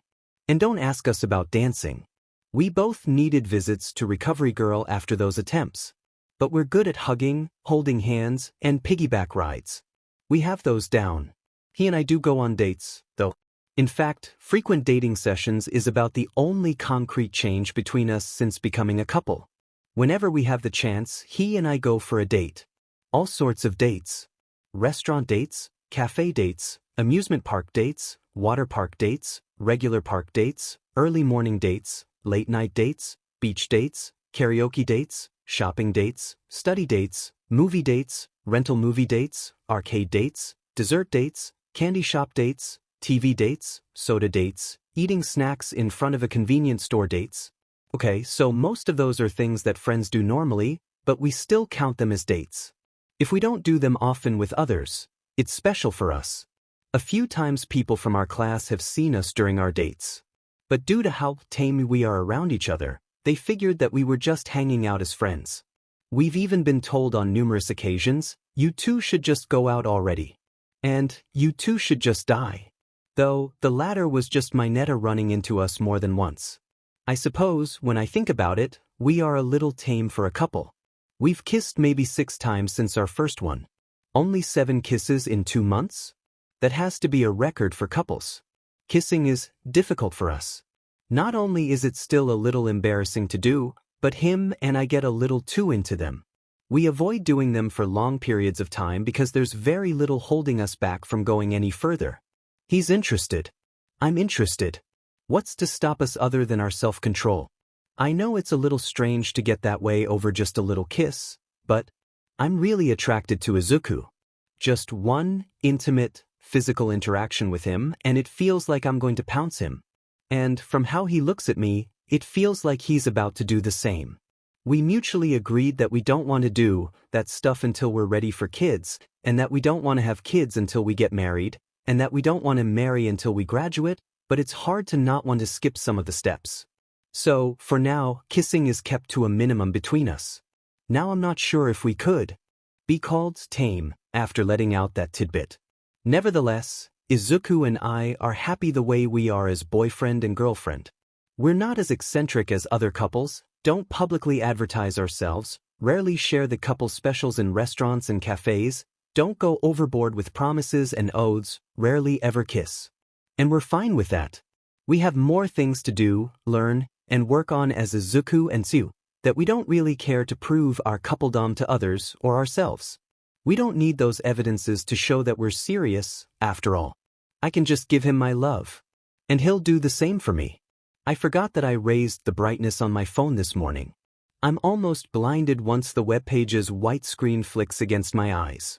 With 3 slides of my thumb, I dim the backlight settings of my screen and return to viewing the page. A press here, a drop-down menu there, one swipe, a click, and there we go. I delete a photo from my private image board. It was a photo of Izuku and I, taken over 3 months ago. In it, he and I were looking into each other's eyes, gazing deeply in innocent admiration. Our hands were placed against one another, comparing their sizes and shapes in such a tender way. With a beautiful setting sun as our backdrop, as if to end this moment forever and lead into another, unknown adventure. It was a stunning photo that had plagued my thoughts and made me obsessed for weeks. I would look at it almost every night since I received it, staring deep into it, memorizing its colors and lines, retelling the stories that were inside of it, making up new ones. And when that wasn't enough, I took more photos of Izuku, or of Izuku and I, usually without his knowing, to stare at and build a growing story between them. I had gotten sick with my love of those pictures. And this wasn't an exaggeration. Recovery Girl had told me that I was becoming more tired and lethargic with every passing day because I wouldn't let my mind rest. I literally couldn't stop thinking about Izuku because after I received that photo, I put all of my swarming thoughts and dreams into it, to the point of actual sickness. Some days I couldn't even make it to school. Yet, despite its wear and weight on me, that photo, and its matching gallery, were very dear to my heart. They had sparked my desire to get closer with Izuku. They pushed me to try to build a real, tangible relationship with him, socially and physically. And they're what set off a series of events that not only ended with Izuku and I becoming a couple, but also with Achiko becoming one of my best friends. They were a heavy burden for me since the days I kept them, but getting tired of their weight on me, and seeking the reality that was on the other side of them, I've become more free, more satisfied than I've ever been in my life. I know that, for now and for a while, I'm going to miss that first photo. But it's about time I got rid of it and replace it with new ones. After all, it was just a beautiful lie. Mutual lie, extra story, mirage erased. The other side of the building is toppling. We need on it? Then I'll escort the hostages into the safe zone. We'll regroup back there. What about the villains? We can't handle them right now. Secure the area first. But Deku wanted us to push the rescue effort. So let's get this done fast. I'll make sure the ones here can escape. You have to make sure no one else gets caught in that collapse. We can worry about Deku after we're done here. Uravity stares in my direction for an unnerving amount of seconds, then nods in unwilling agreement. Take care of them, she says to me as she waves her hand towards a small abandoned home. 2 sets of families and 1 injured individual limp out into the open. Crowding themselves near the heroine, Uravity checks on each of their well-beings and gives them a short set of instructions before sending them my way. Confirming that all of them merged comfortably into my group, Uravity exchanges glances with me, then turns away and runs towards a disintegrating building. Large pieces of shattered debris begin floating off the ground, signaling the use of the heroine's quirk. She's doing her job, now I've got to focus on mine. Attention, everyone. We'll be relocating ourselves to a safe zone set up by the military police. It's an area west of here, and it's 2 blocks of burning walls and cars for most of the way there. I'll be blunt. It's going to be very hot, extremely dangerous, and if you don't stick close to those in front of you, you will get lost. Right now, neither the heroes nor the police can spare the manpower to send out any more search parties. That means once we get there, that's it. If we lose any of you at any point, there's no guarantee we can find you again. Murmurs of distress spreads quickly within the crowds of people in front of me. With half of them rescued by Deku and the other half found by Uravity, there's no doubt that they'd be off-put by my way of speaking. My speeches have never been the type to build up optimism or comfort. That's not what I'm known for anyways, especially when my teammates are the ones known to overuse those appeals. No, I'd much rather be known for my honesty. And the honest truth is, I'm not confident that I can keep all these people safe by myself. Waiting for assistance isn't an option for me. I couldn't even spare myself Uravity's help. Right now, with nearly 100 villains on the loose, we're severely lacking the numbers to handle this emergency. All around us, shattered buildings shatter even further with explosions and loud impacts, Quirk fire zips and flares through the smoke-filled air, the ground shakes with the rumblings of titanic battles, and cries for help can be heard by stranded civilians hidden throughout the half-demolished city. If I wait for help in this maelstrom, then the chances of losing one of these people beside me increases exponentially. I can't risk that. And I can't risk losing myself here either. There's still one person waiting for me. We're moving out. Link in pairs and keep only a few feet between you and the next pair. I yell over the anxious crowd's murmurs and turn towards our destination. The hard tone of my voice prevents them from arguing, and the cold shoulder shows that I have no time for negotiation. It's now or never. Slowly, and without stopping, I lead the civilians through the rubble and into the fire maze. Our unhurried, ceaseless pace ensures that we can avoid most falling debris, while at the same time, we can gradually increase the distance between us and the major danger zone. The only factors left to concern myself with are the citizens' adherence to my directions and their current physical conditions. A strong, clear command will be enough to encourage the former. But the latter depends entirely on their uncovered injuries and our proximity to the flames. Those are much more difficult to supervise, especially when your own condition needs just as much attention. Heat, from flames, ashes, and hot weather claws at my skin and throat. My body-born, aquatic-preferred quirk makes me very susceptible to dehydration and heatstroke, so this sort of environment really isn't ideal for me. The people and scenes around me shake and blur. My vision is starting to haze, and I can feel my sense of balance tripping over itself. I'll be in an awful spot if I continue in this condition. Thankfully, I won't have to. Every pro hero that's managed under a competent agency is always equipped with countermeasure items, especially heroes like myself who have innate weaknesses. With a click of a button, my support item activates and releases a light mist throughout my body. It's not enough to satiate the terrible thirst in my throat, but it's enough to hold back the heat rashes. For the moment, this will do, and I'll just have to push myself to work with only this much. A turn around a collapsed building, a slow walk down a closed-off street, a crawl under a nest of twisted traffic lights, and, the worst kind of obstacle decides to block our way forward, a blazing wall of stacked cars. A villain must have built this to shield themselves from a hero's attacks. It's too bad for them that it was Deku that appeared on the scene.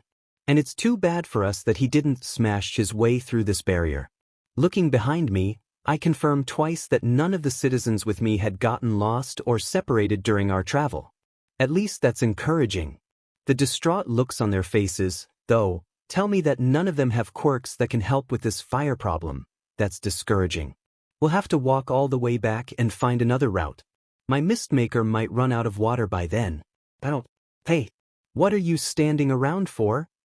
A deafening boom shakes the air, and a superheated gust of wind forces us all back a step. The sudden increase in temperature caused my mistmaker to spray an excessive amount of water to compensate. Now I definitely won't have enough to make the trip back. Not that I need it anymore.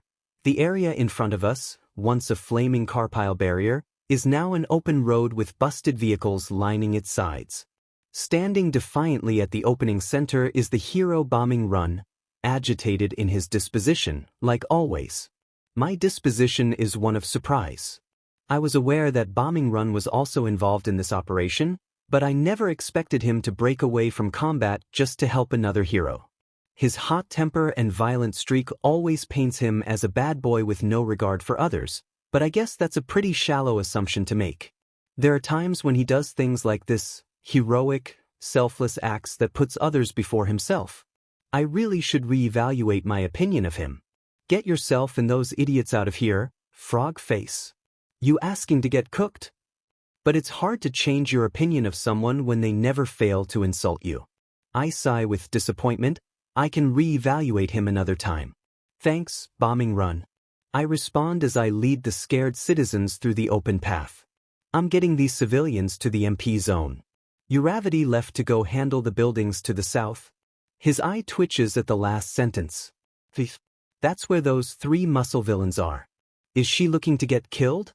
Before I can respond, he detonates the ground with his quirk and launches himself into the air, heading south towards the crumbling buildings.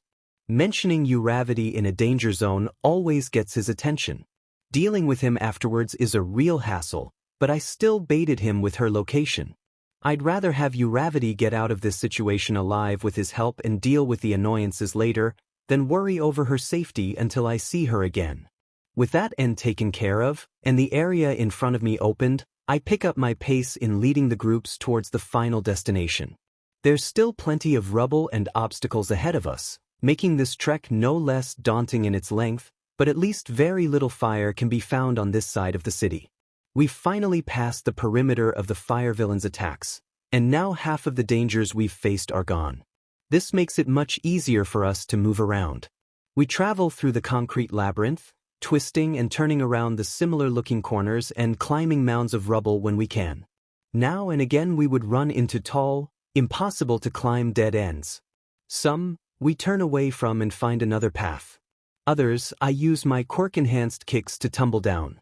The air's still too dry for my tastes, but without the intense heat of fire threatening me, I can spare enough energy to make some shortcuts for ourselves. And we need all the shortcuts we can get. We've spent over an hour and a half trying to navigate our way through this broken-down labyrinth. But by the end of this struggle, we had safely reached our destination, with no casualties and no losses. A definite victory in at least this task. But the tasks left unfinished become more apparent from here on. The rescued citizens are relieved to finally be outside of the war zone, but many among them are voicing their worries for family and friends still out there, stranded somewhere in the chaos, or unknowingly placed into another secure location. Their concerns are piling on top of their rescuers. It is, after all, our job to save them. The panicked citizens were starting to beg the military police. They began begging me to find their missing. Accepting these kinds of requests is impossible, however.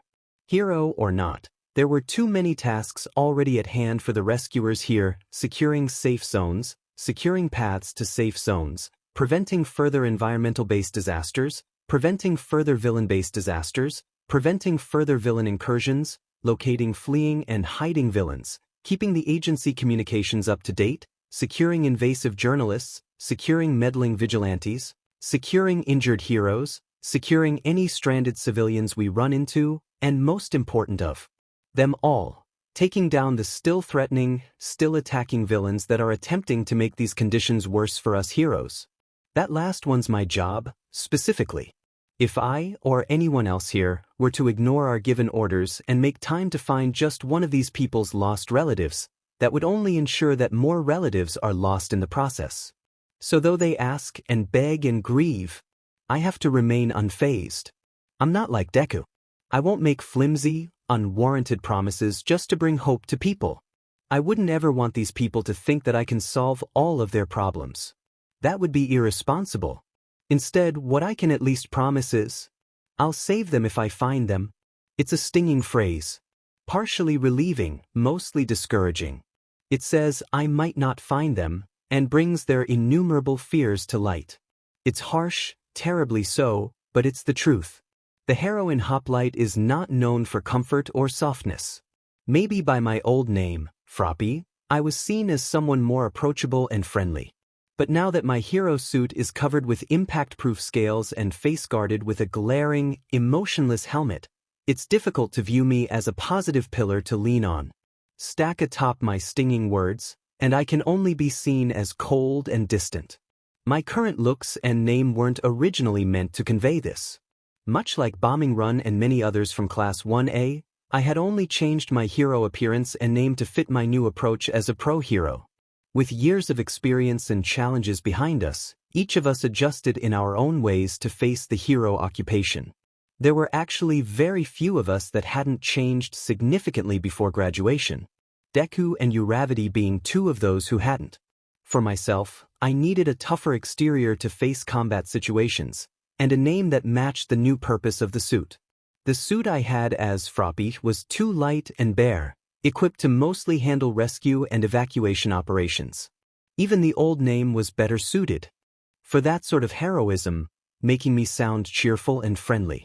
But as Hoplite, armored in scales, and armed with projectile devices, I'm absolutely designed and advertised for battle.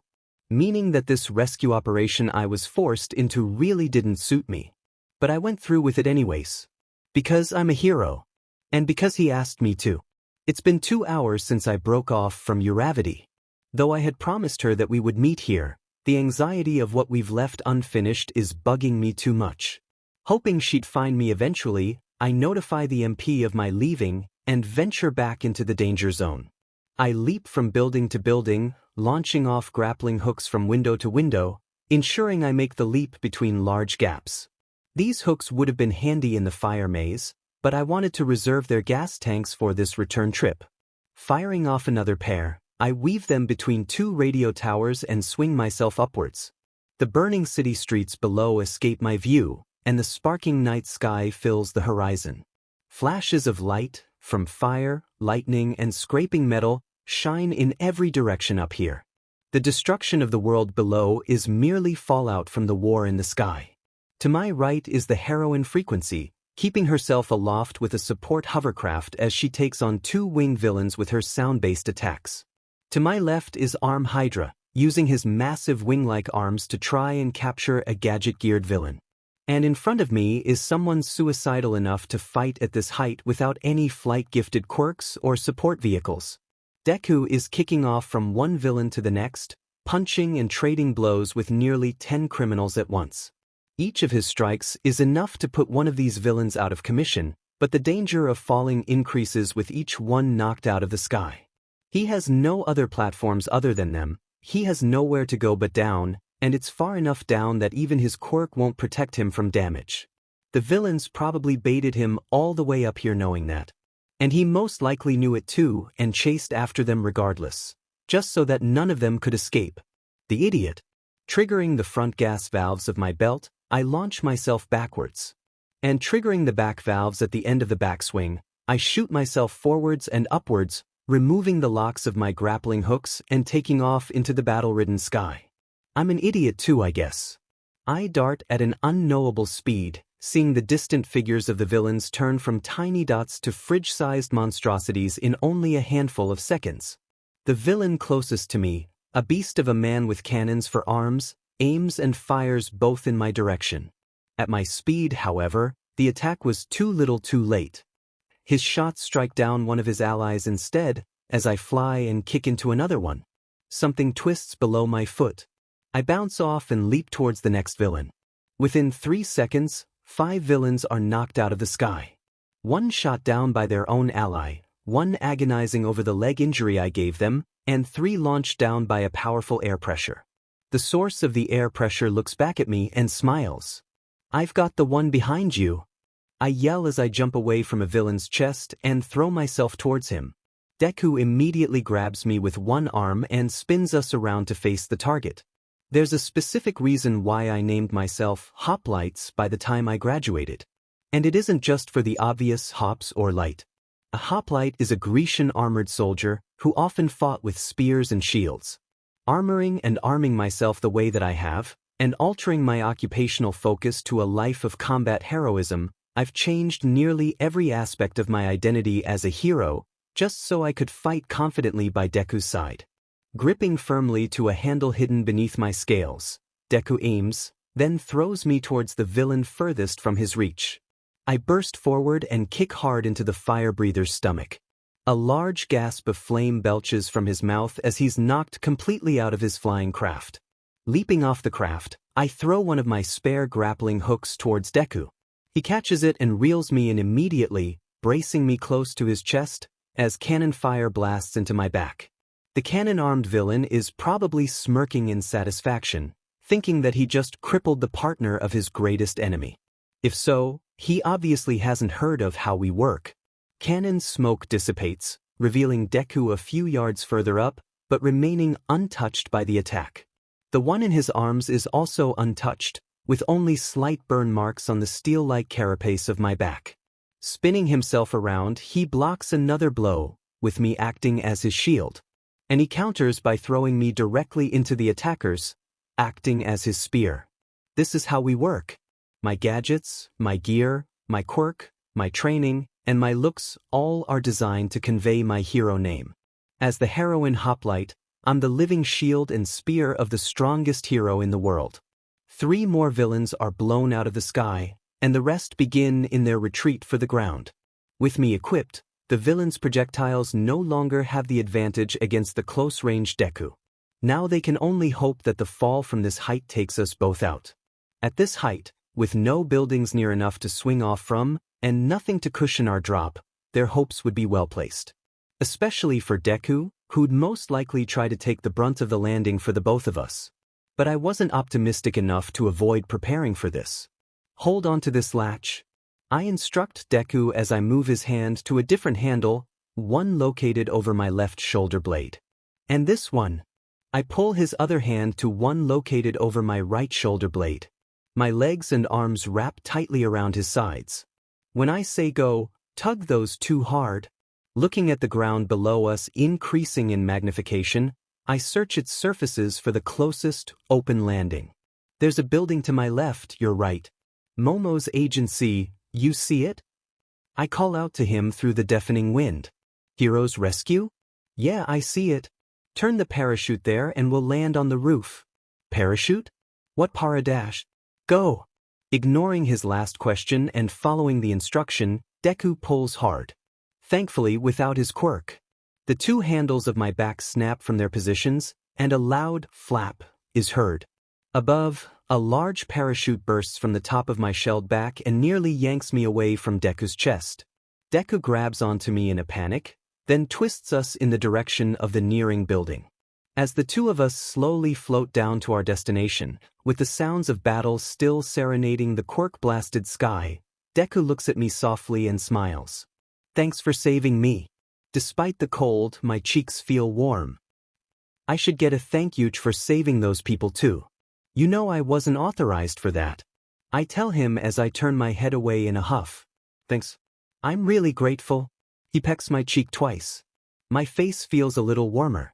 I bury it into his neck. I want more than just a kiss later.